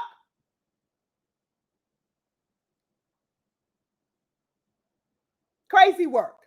This is what they made. This is what all that coddling, all of that motherfucking knee padding. This is what that got y'all. That man can't even fathom the idea of competing with the elite around him. He has victimized himself, brothers and sisters. Along with his sassy crusaders, the Purple Pain Patrol, he has assumed that he is somehow a victim of circumstance, simply because he is being asked to fight somebody that the fans want to see. He is a victim of circumstance. Oh, how dare you posture that? How dare you demand of me that I, the Diva King, should ever fight my adversary and prove myself to you? How dare you ask that of me? How dare you ask that I actually earn the crown that I am demanding that you give to me, even though I have no intention or testicular goddamn fortitude to earn it? How dare you? How dare you not crown me?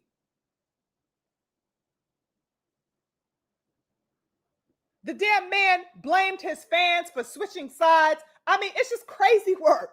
It's crazy the things that were revealed in that presser about his true feelings and sentiments. Switching sides is what he says the fans are. Oh, he disrespectfully also repeated the vile sentiment of y'all just need to sit back and enjoy the sport. Just turning his goddamn neck around. Y'all just need to sit back and enjoy the sport. What? And then he tried shitting on Shakur Stevenson's performance, insinuating that Shakur didn't look good in that last fight. But the crazy thing is that, what's ironic about it is that, Shakur just came off of his most acclaimed performance in years. In about 2 years. This is the most praise and acclaim that he's gotten. He's gotten a lot of support coming off the back of that fight. Even though it wasn't necessarily, like I said, time and time again, the smartest game plan that he had, he showed and proved that he was willing to step and go through some fire in order to shut up, a lot of the naysayers and doubters and detractors that have been, disparaging him and real talk berating him and the natural pure boxing style, right? So that Shakur Stevenson is coming off a highly acclaimed performance. Oh, how did he look at his last performance? Crazy work.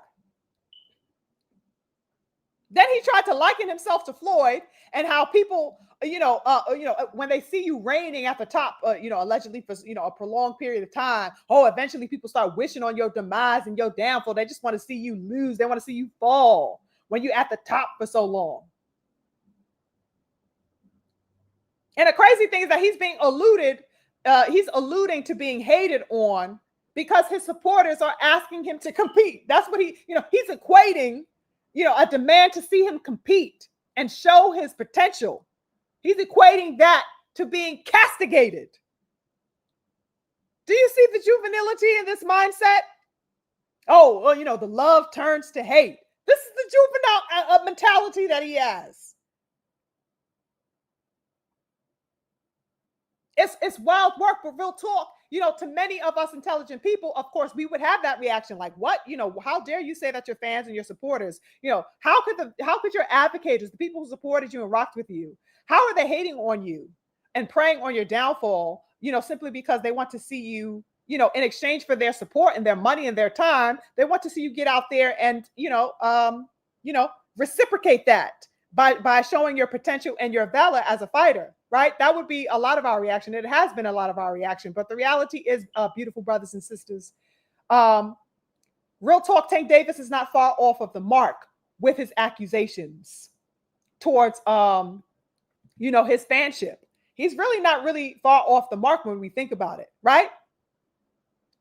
Tank Davis is actually nearly justified in those sentiments that he has of his entitlement. Because guess what? As aforementioned, that's the disease that they cultivated in him and in themselves and allowed to permeate the goddamn boxing world. They fostered that. So is he really off the mark when he's saying y'all switched up from the love to the hate? Is he really far off the mark when he accuses them of switching sides and being fickle? How dare you for so long, get on your goddamn knees every day without question, without fail, only to now turn around and ask me to do something in return for you? How dare you all of a sudden demand reciprocation? How dare you ask for reciprocity when this entire time our exchange, our transaction has been completely one-sided? How dare you now look to me and say, do for me?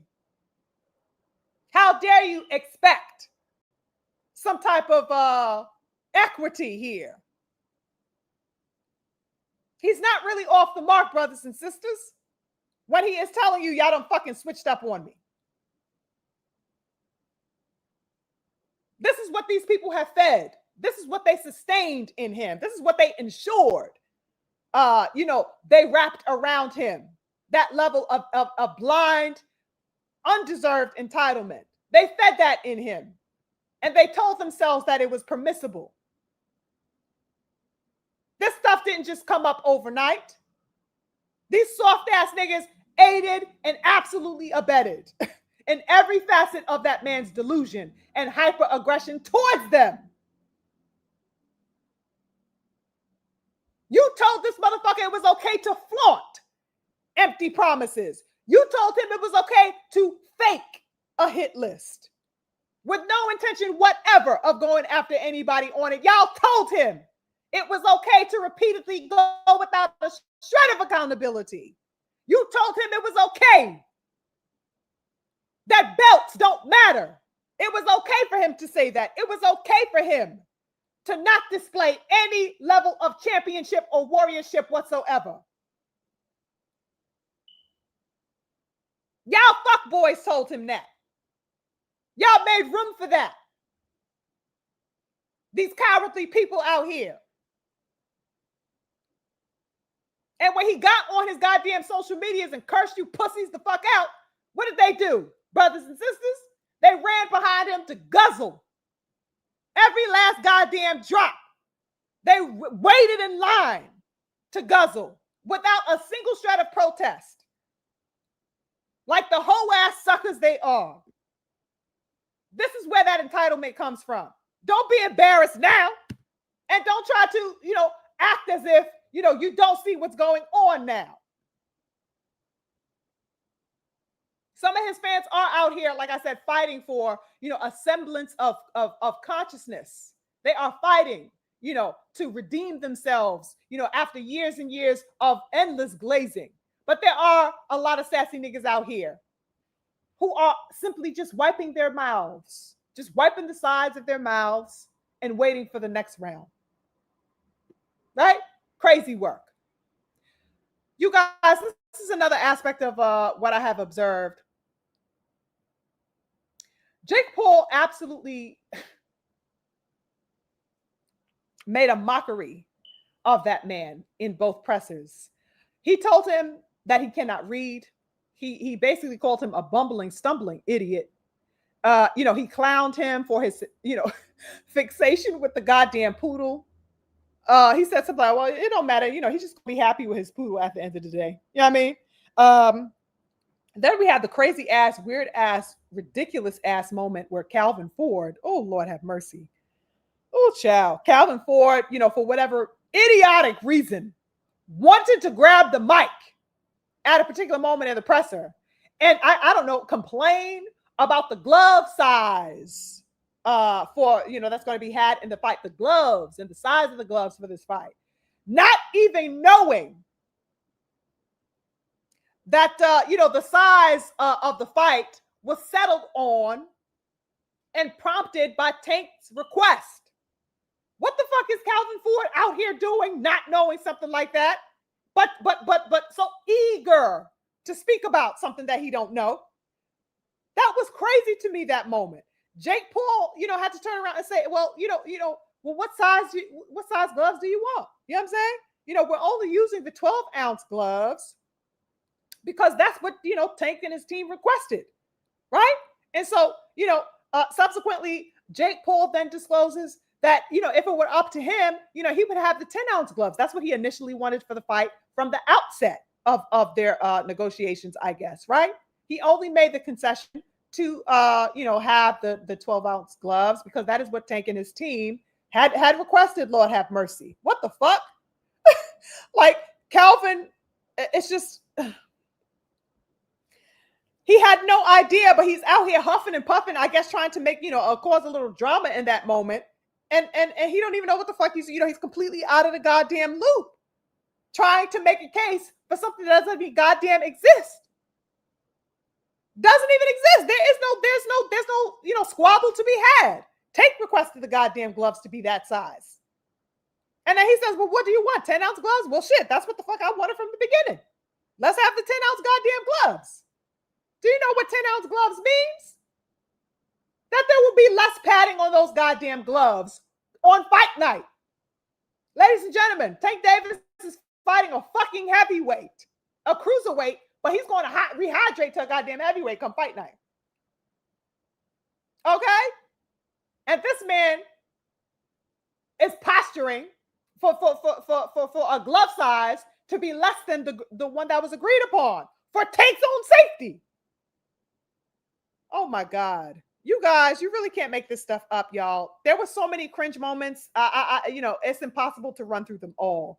And real talk, you almost want to be upset, about the fact that Jake, the demon time that he was on, you almost want to be upset at that because of what you are seeing and how careless and absolutely nonchalant he is in his disrespect of Tank Davis, poking fun at him, talking about his illiteracy and all these types of stuff, and just making an absolute fool of this man, right? Insulting his intelligence on every level, every which way.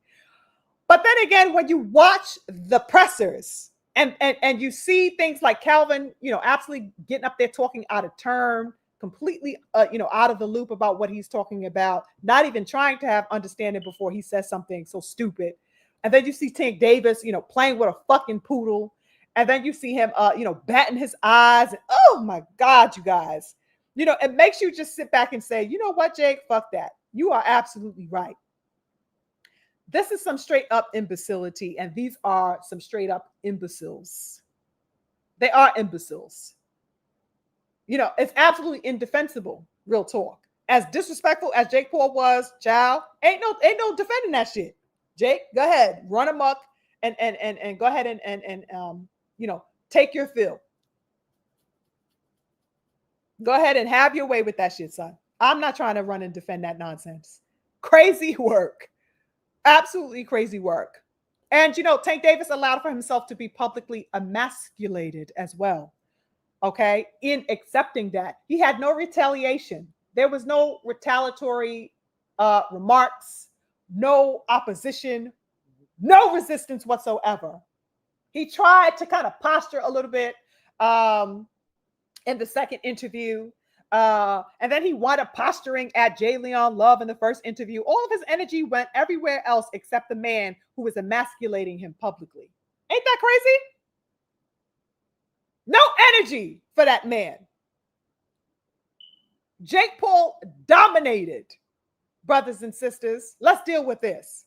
He absolutely dominated a man who has been toted up for I don't know how long in the boxing world as the a predator, as Himothy, right? Tank Davis, the knockout artist. You know what I'm saying? Don't mess with Tank. Tank is that dude. He's the street dude. He's the thug, right? All of the mythology around him, the myth of Tank Davis. He is ironclad. He is impregnable, the aggressive predator, right?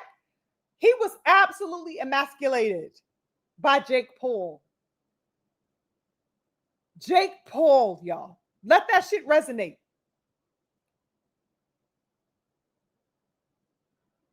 It's just crazy work to gauge with. You know what I'm saying? Emasculated by this man. When he is in front of Jake Paul, there isn't, Jake is not even an elite fighter, you guys. And this is who you kowtow to. This is who you cower in front of. A YouTuber and a goddamn businessman. You scared to posture yourself and poke your chest out for this nigga? He's not even a freaking, elite fighter.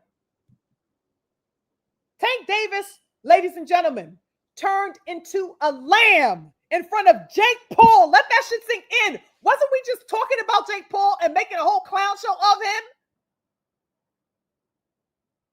Wasn't Tank Davis himself a couple of years ago calling him a clown and how he's a YouTuber? Get this nigga the fuck out of here, and just clowning and sunning this man.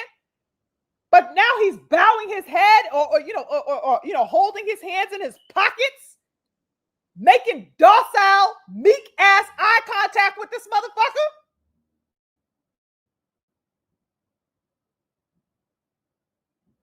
Looking all, effeminate and docile and coquettish. What? Let's deal with the severity of these optics, people. Did you see that?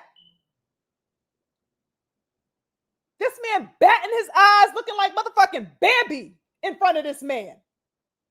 Just as soft and as meek and as docile as it gets.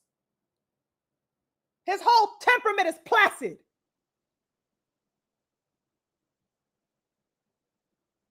What? A man-child. When have we ever, let me ask this question, beautiful people. When have we ever in the history of that man's career, in the history of Purple Payne's career, when have we seen that man behave in such a manner? When? When he is standing opposite an opponent.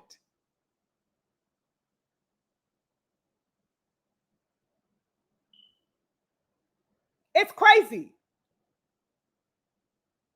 Why was he so effeminate? We have never seen that. I'm not talking about his decision to paint his nails and to get the hottest bags, because let's not also forget that motherfucker stole my purse, literally from my closet, and took my purse to that press conference. That's a whole nother goddamn subject, right? So that we have seen certain tendencies in this man, right? And we have made fun of him and called him out for that, right? But never before has that man assumed such a docile, placid temperament in front of somebody who is supposed to be an opponent of his. On stage, publicly, submissive, publicly. So that, even if this man wins come November, brothers and sisters, what Tank Davis has sacrificed in the eyes of the public is absolutely irrevocable to me. The posture that this man has assumed on stage with that level of docility is irrevocable. I cannot unsee that.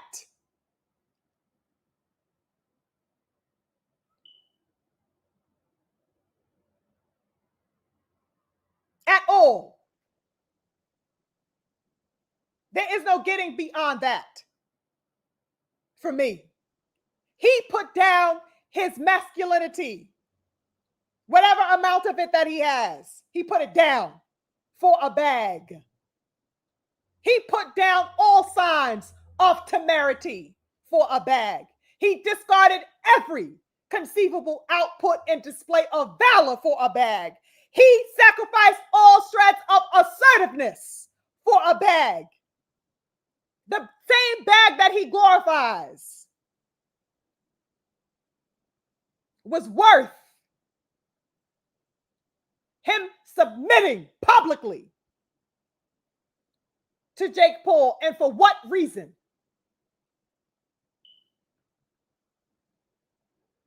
There is no place within me, brothers and sisters. I don't know how his Purple Pain Crusaders feel. Of course, they feel differently. There is no place within me that can accept or ever respect that.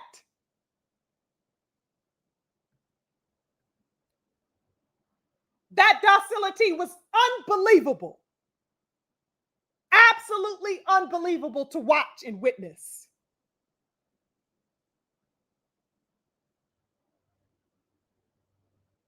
And guess what? That effeminate characteristic is absolutely rampant among the men who have been colluding to protect him within media, as fans, whatever the hell you want to call it.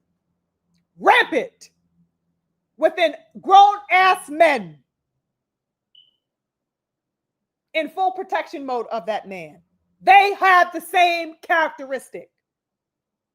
It is revolting to me. 1 minute, these men are out here praising the alleged gallantry of Purple Pain, right? Oh, he come from the street. He coming from the hood, y'all. He a street dude. You know what I'm saying? I relate to him. He from the street. You know what I'm saying? He one of us. Oh, look how hard he is. Like, he tough. Look how tough he is, right? That's 1 minute. And then the next goddamn minute, these same hard hood thug ass dudes who they think they are and who they want to associate him with, these same dudes are wet and reddish and pink at the showing of any sign that he gives off, any display of Tank Davis presenting himself as a victim. They are pink when he does that. They like him in a position of a damsel in distress, cannot wait to run to save him. It riles them up. This particular sector fans, they want to save him. They yearn to put a jacket over the pedal for this man at all costs. Every measure is taken to excuse him, to carry him. They are lustful about how small he is, about how delicate his ego is, and how they must at all costs protect that. They have to express, this particular sassy ass group of men in boxing, they have to express their chivalry towards this man. You've seen it.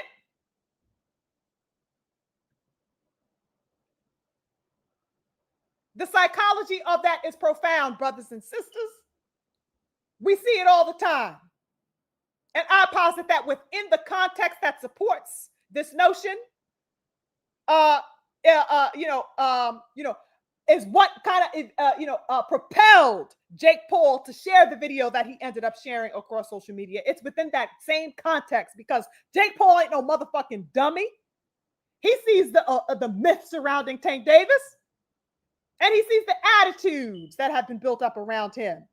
And so the video that he released, I'm not sure if you guys have seen it across his social media, where he prompted blatantly the image of them kissing on stage. Kissing!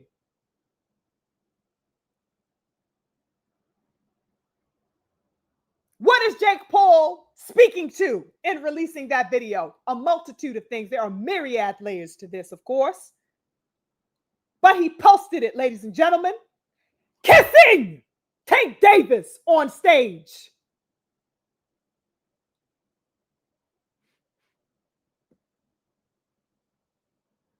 Now, there are so many implications to unpack, as I said.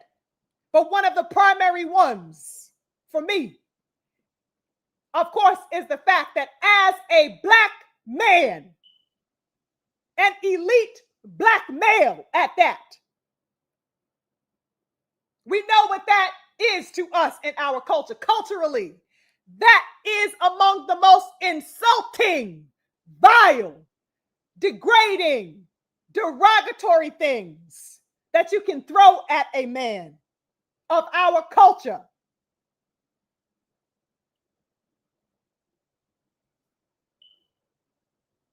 Period.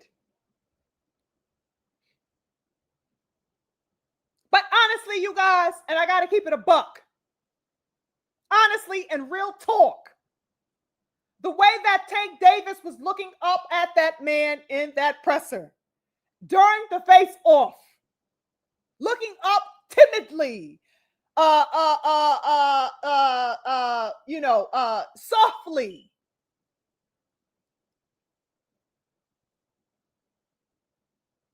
Just as, tickled pink, paddled soft, looking up at him in this type of way, admiringly, almost coyly, coquettishly, right?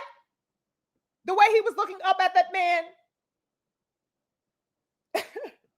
certainly is like, well, can I really be upset that Jake Paul decided to take the extra goddamn mile on the visuals to insult and absolutely berate all levels of that man's masculinity?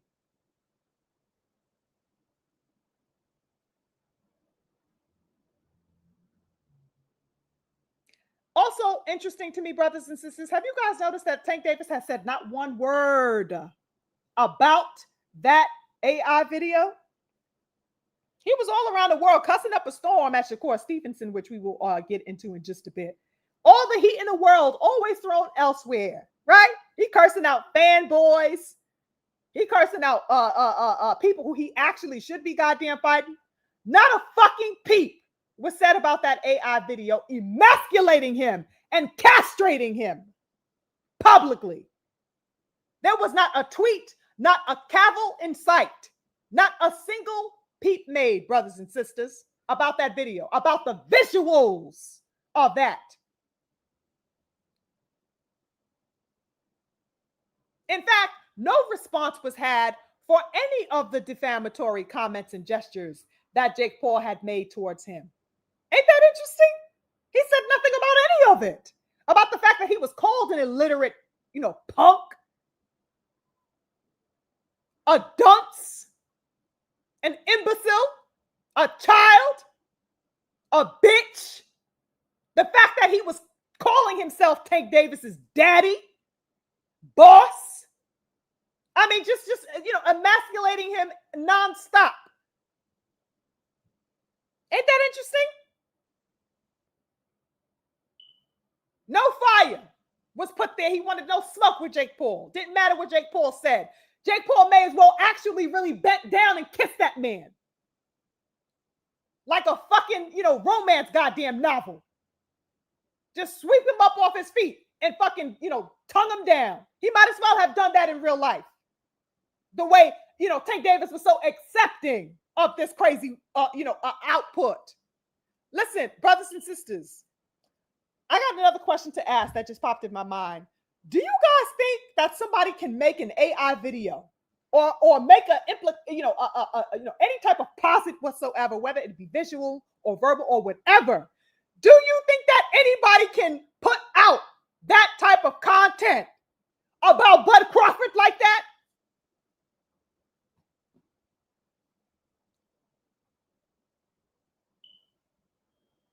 You tell me. Do you think that an opponent or any goddamn body can put out content, any type of output in the realm of emasculating Bud Crawford? Do you think he will accept that? Do you think somebody can make a video of Shakur Stevenson or Devin Haney or Brian Norman, have the gall to publicly post and plaster across all of social media them being castrated, essentially, the character of their masculinity being absolutely castrated? Do you think any of those men would accept that? Do you think they would sit back for a moment and not have anything to say about such a video of them being placed in the most compromising position a man could be placed in? What is going on? The visuals it was diabolical, stomach fucking turning, y'all. I was absolutely astounded. I had to shut that shit off so quick. I was like, oh my God. What is this? But can I blame Jake? Can I actually think that Jake took it too far? When Tank Davis is so accepting and receiving and yielding to him. What is Jake Paul doing except fucking telling the truth and putting a visual to explicate that truth? To put a stamp on that truth? Why is he so yielding to this man?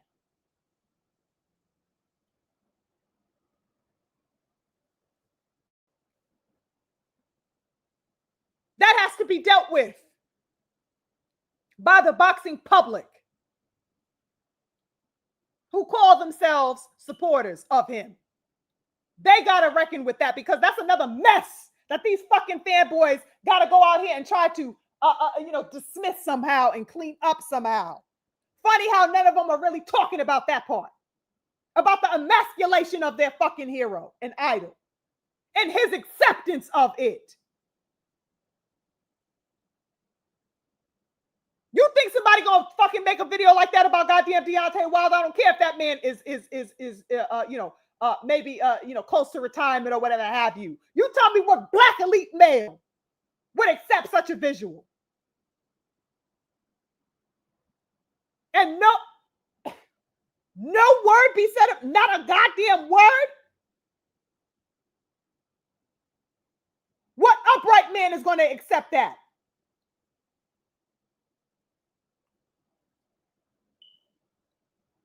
He sure did. No resistance whatsoever. And I refuse to resist on his behalf for something that he willingly and openly and cajolingly accepts.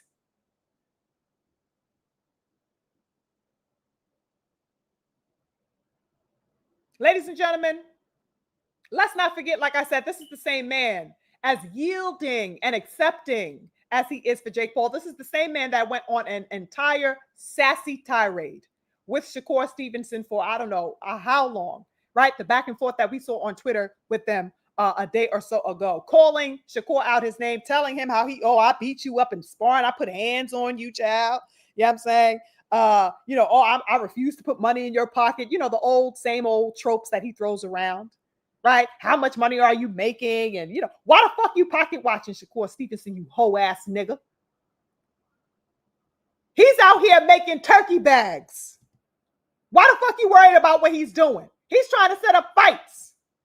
He was trying to call your hoe ass out and you fucking ran. You going to fight a heavyweight instead of fighting him, pussy. Let's not fucking sugarcoat this shit.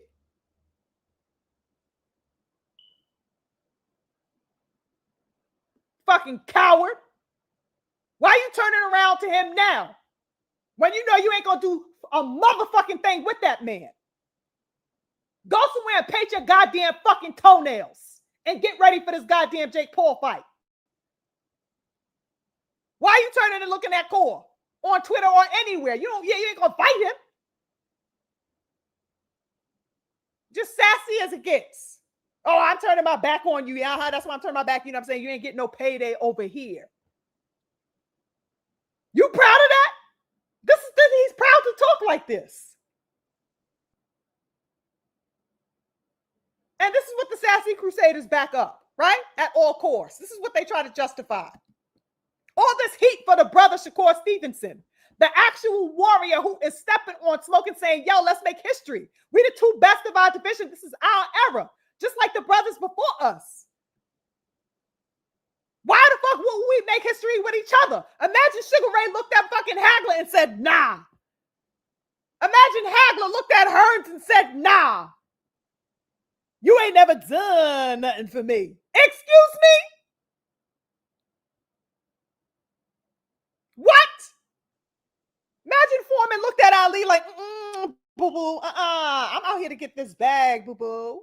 No, baby girl. The fuck? It just doesn't exist with the GOATs, with the elite warriors. There was no such thing. And so the fact that the room is being made for this, The carpet had been rolled out for this man to have this entitlement and act this way and behave this way.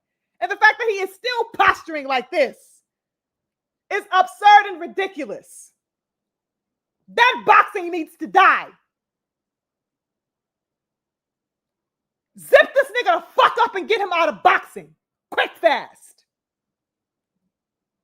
That's the boxing that I hope meets its demise ASAP.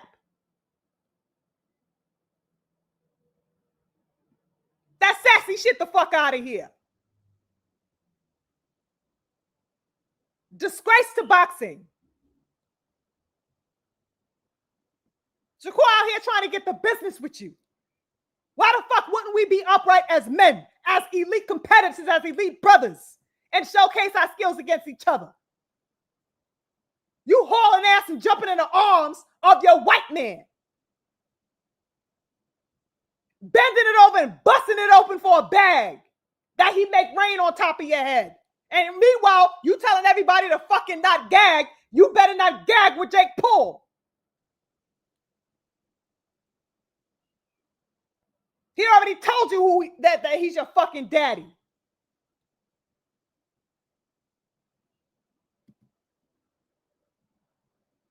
It's crazy work to me, y'all.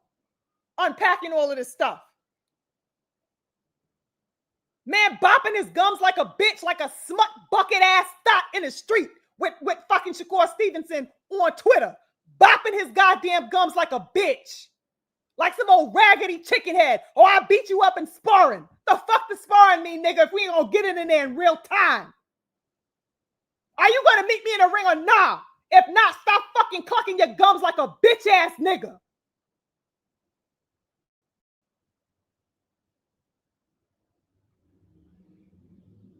It's some whole shit.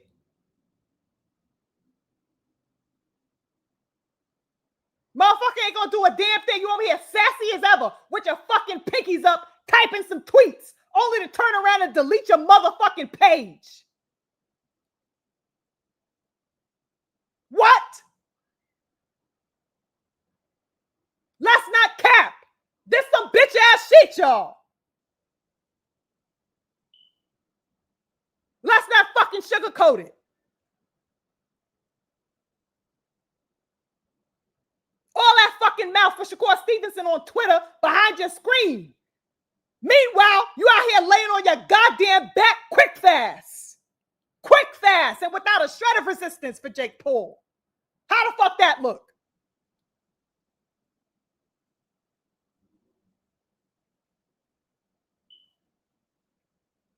Jake Paul wasn't far off with his emasculation of you.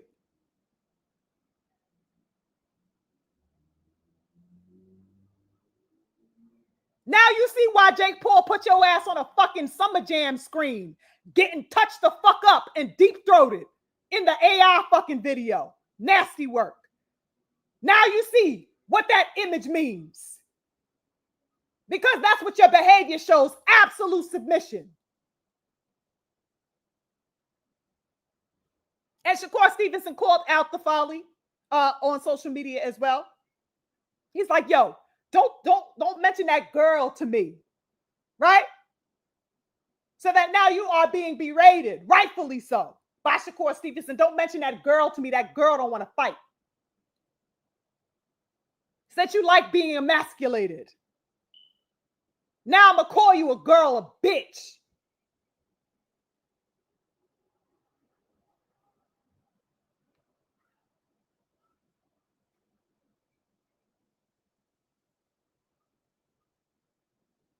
Right? This is the level he has brought himself to.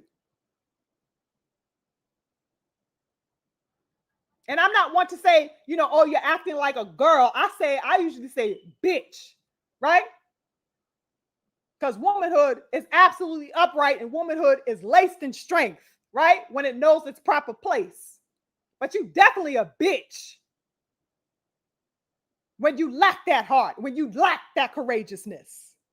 Whether male or female, you got no spine, you got no heart, you got no tenacity, you don't step on nothing. That's bitch ass activity. That's a unisex concept. So he is absolutely on bitch time. And this is what Shakur Stevenson was speaking to.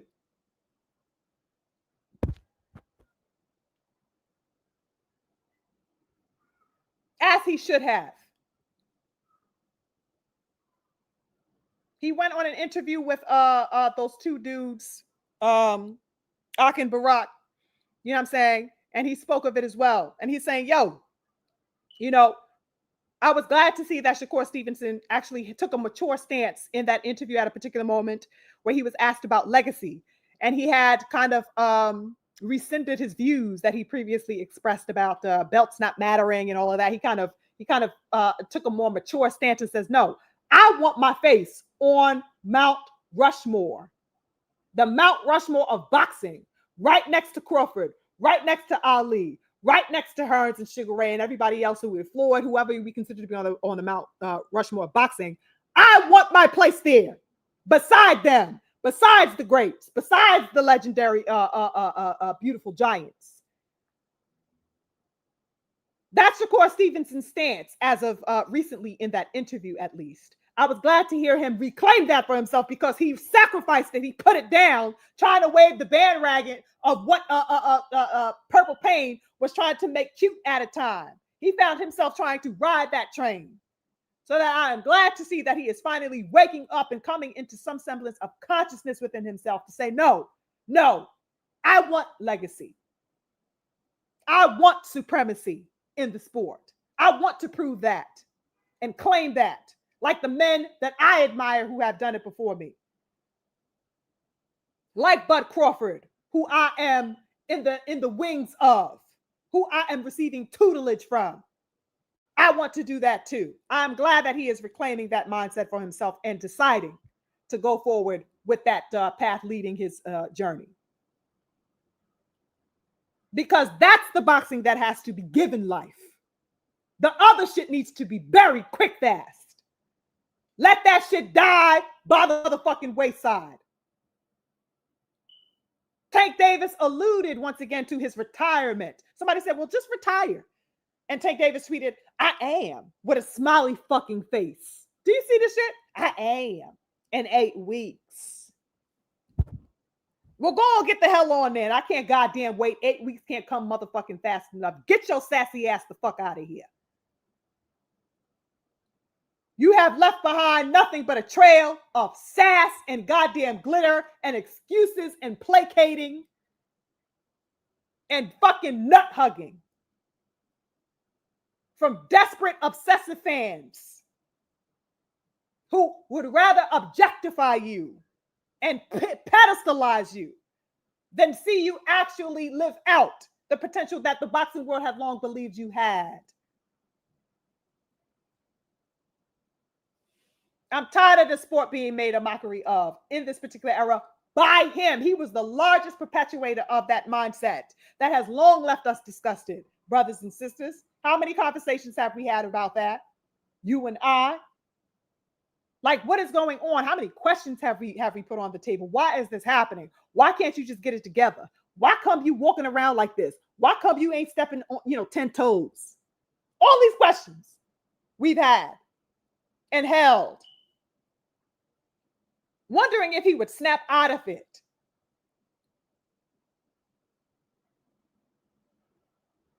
He simply could not, because he was not about that from the outset. Like I said, he was given a mythology and people were given to believe the fable that was spun around him and about him. He had no intention of showing that valor and that heart. It is not simply that he has reached an age where he is given to the sport and said, listen, I am, 31 years old now. You know what I'm saying? I got 3 babies. You know what I'm saying? I want to go ahead and, all the things that he said. It would be different, if he had respect for his supporters and respect for his craft. He has not. So that coming off of the back, when we look in retrospect, right? What do we see retrospectively?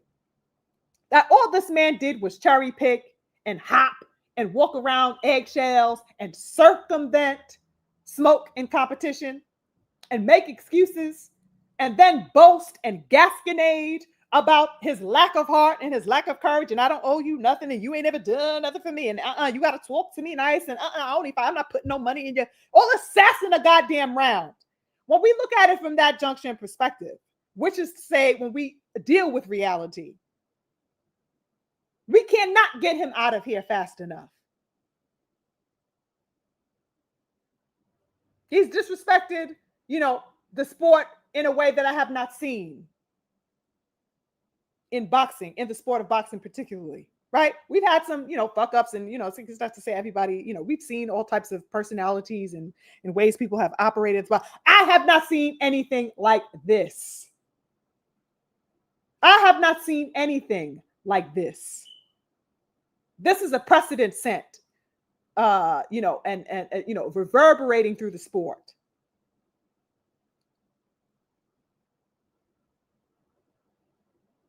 And hopefully it has not infected the core of the sport, so that when he does exit, all of the residual aspects of that energy will go with him.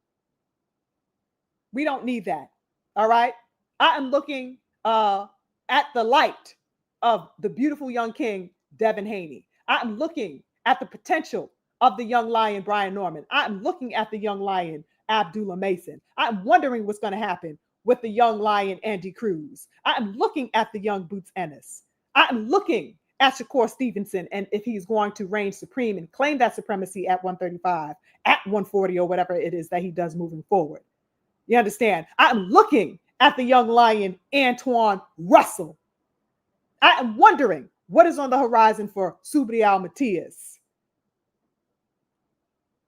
I'm looking at the young king, David Benavidez. All of these beautiful brothers who are literally the lifeline and future of the sport. What are they going to do? That is what I uphold. That is what I support. Hopefully they reclaim, if they had lost it at least. Hopefully they decide to aim and align with the warriorship that is needed to really sustain and uphold the legacy of the boxing that we know and love, right? Despite whatever challenges that they go through or whatever. Hopefully they have the temerity and tenacity enough, to stay 10 toes in the fire and not flinch. No matter all of the temptations of the bag, or no matter all of the, the trending, cowardly things that have become trends. Hopefully they don't take to that, right? That's why I salute the young king, Devin Haney, because his focus is unparalleled among his contemporaries. He does not lose focus of that. His aim has always been legacy, since before he even got into his 20s. That's why I'm so hopeful of the people coming behind him, like Brian Norman, like Abdullah, and all of these other people, or even the people who have already made their marks in the sport. Hopefully they continue on that upright path. I don't want to see the bullshit no more. That shit has to die. So that if boxing is dead from the perspective of Tank Davis, the boxing that he has represented, yes, let it go on and bleed out. Let that shit bleed out until it's dry and no more out this bitch. I don't want to see any shred, any residue of that. Hopefully in 8 weeks, we can finally close the door on that particular chapter. It's dead and it's stinking up the fucking sport. Pack it up and get it the fuck out of here. That's my view on that. Let me check with my good people before we close it out here. I know we've been here for a minute. Don't want to hold you beyond where I need to. I see that we got a super chat or two. I just want to touch base with the good people. My people were cracking up in the chat. Salute to everybody. Salute to Devontae F. I see you. He says, is Tank even training for this fight? Child, please. Child, please. I don't know what this man is doing for this fight. I don't give a damn. You know what I mean? Everything about it is disgraceful.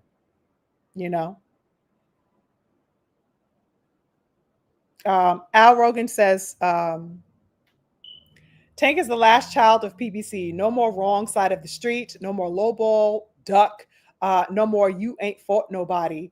It's a new world, Tank. Yeah, all of that doesn't exist now. And so all of the tropes and excuses that he, held up so, committedly over the past years that have been his saving graces, the excuse that he has used as a cloak for him to make his excuses, as a guise, for his duckery. None of that applies anymore.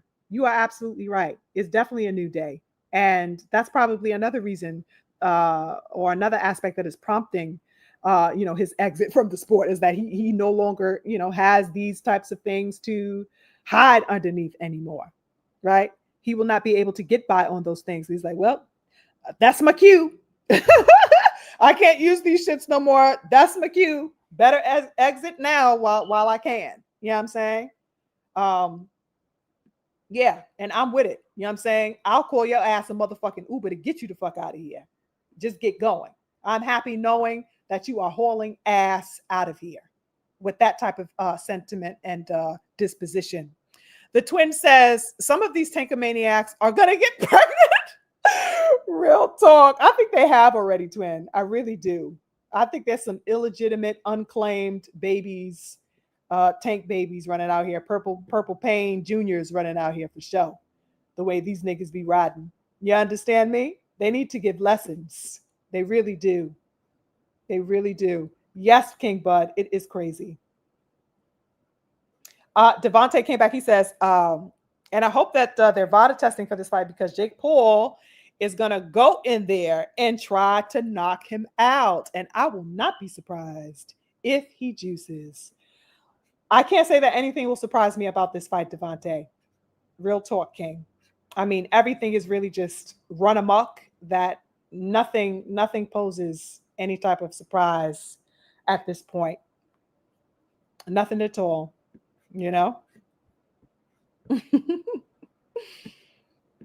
My good people. Let me see what else. I'm just scrolling, y'all. Give me a moment. I wanted to check in with your dialogue. Al says, Sugar gonna put Tank on suicide watch. Am I, King? Child. I just don't have the space for the sugar coating. You understand? We got to speak plainly about this. I'm sick of it. So many of my good family up in here have been sick of it. We've been talking about it. We've been looking at it. We've been doing analysis. Fuck that analysis. You know what I'm saying? I don't analyzed enough. There's enough reconnaissance that has been given and devoted, to, his charades and, what's the under, current of his attitudes. I don't give a fuck, nigga. You're showing pink. You're showing cowardice. You've been showing motherfucking cowardice. Get your ass the fuck out of here if you don't want to be here. Period. Ain't nobody holding you by no goddamn gun. Get your ass on. You a grown ass man. Get your ass on. The placating has been absolutely diabolical to me. None of that is necessary anymore. The man told you, I'm out of here. He's already alluded once again. Go ahead and get your ass on out of here.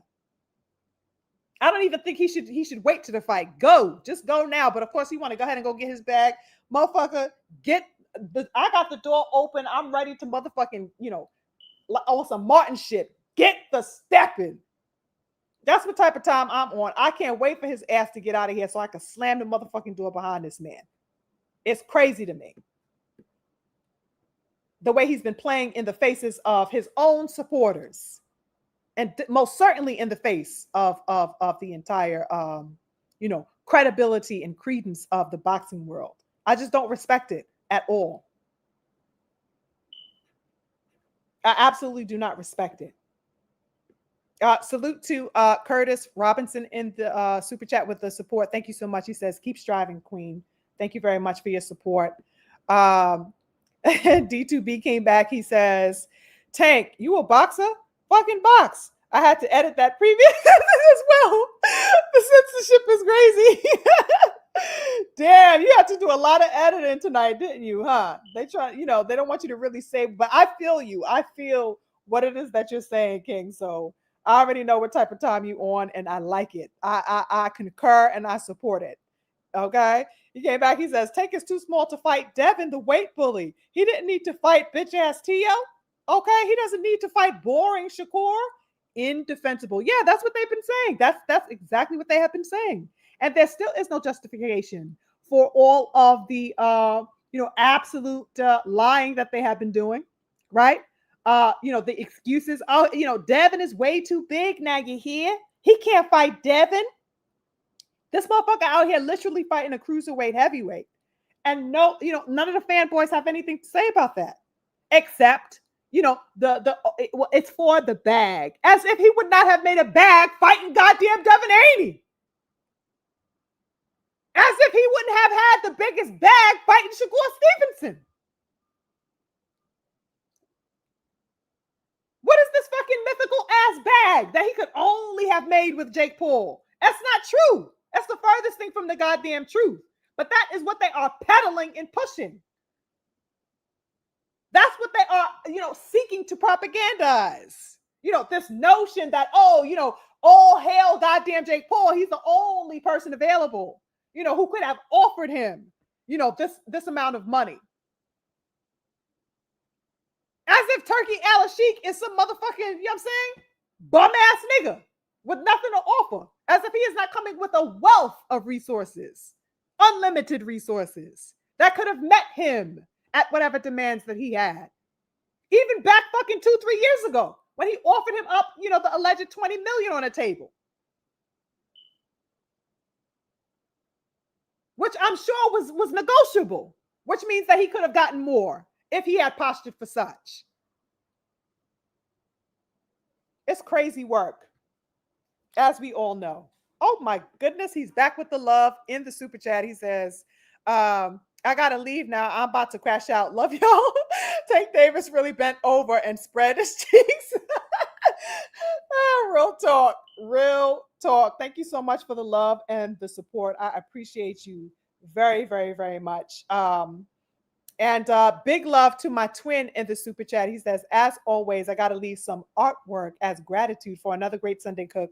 Great work as always. Have a great week, twin. Thank you so much, King. Yes, I will end it there. Salute to the brothers and sisters who showed love. 10 toes. Big, big love. Big energy with the support today in the super chat. And thank everybody for showing up. Hold up. The great Mike says, him and Shakur could have been for it. But Tank is the A side. And according to Calvin, didn't want the fight. Pathetic. Exactly. As you know, he said, oh, well, why would I fight him? And, he's not going to let me do what I want to do with him. Why would I fight somebody that's not going to let me do what I do? You hear that soft ass shit? It's crazy. The King Cypher says, SugarFreeMars, real talk. I'm going to stop calling Tank a bitch because that's real disrespectful to all the female dogs. He doesn't deserve such an honor. Honestly, son. Honestly. You ain't never lied on that, King Cypher, for real. What? It's absolutely crazy. Oh my goodness, the beautiful sis Emma is in the building. She says, I'm not even tuning into this fight. It's just blatant disrespect to the sport. The fact that Jake Paul is the one that posted the AI of them kissing is fucking ridiculous. Sis, you already know what type of time we on with the sister lioness energy. Excuse me? You think we want to see something like that level of emasculation of a brother? You know what I mean? But, even more disgusting is his acceptance of it, is the fact that he yielded to it, beautiful sis. Ain't that crazy? It's just something I cannot bypass and will not be able to unsee. His accepting of that, his reception of it. That's crazy work to me. Crazy work on every level. Psychologically, it's very, very revealing and telling, right? The King Rodney says, I still blame the promoters for the lack thereof of boxers. They started that sides of the street BS and it stagnated the game. Yes, as an excuse, absolutely. A lot of them, they propelled that, and it was kind of an agenda all on its own.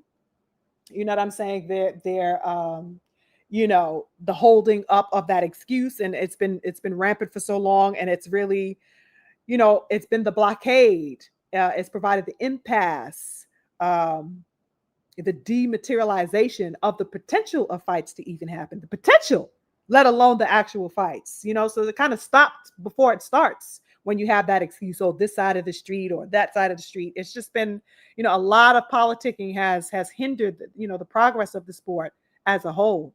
I definitely agree with that, and the fact that people kind of took it up and ran with it and kind of, held it as a Bible verse among the fans also prohibited a lot of these fights being materialized, because the people then took up the language of that and said, well, no, this is why we uphold the fight not being happening. Look, it can't happen, right?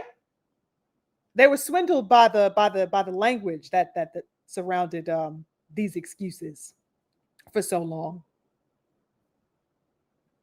Both promoters and fans have an equal part in that, right? Sports prediction is in the building. Salute. He says Tank would rather get knocked out by Jake Paul than Shakur because he can always use the weight excuse. Yeah. I agree with that. I absolutely agree with that. Just wanted to scroll up a little bit more before I let you guys go. But I think I got the majority of what I wanted to say, and seeing the kind of comments, a lot of you kind of expressing the same sentiments. So no need to kind of go through the same kind of expressions. But peace and love to you guys. Thank you so much for watching and tuning in to the Chop today. I definitely appreciate your presence. I hope you guys have a wonderful week. I know it was a very intense discussion, but it was a very necessary discussion. And my real ones are going to be 10 toes all the time and unabashedly, honest and unabridged in how we deliver that honesty and deliver what it is that we see. Get that shit the hell out of boxing. You know what I'm saying? We need the real ones standing 10 toes and nothing less. That's the boxing that we know, love, and support. Anything else is trash. Anything else is trash. You know what I mean? So that's it for me, you guys. I'm going to end it here. Infinite love to my good people. I will see y'all on the next one. Peace and blessings.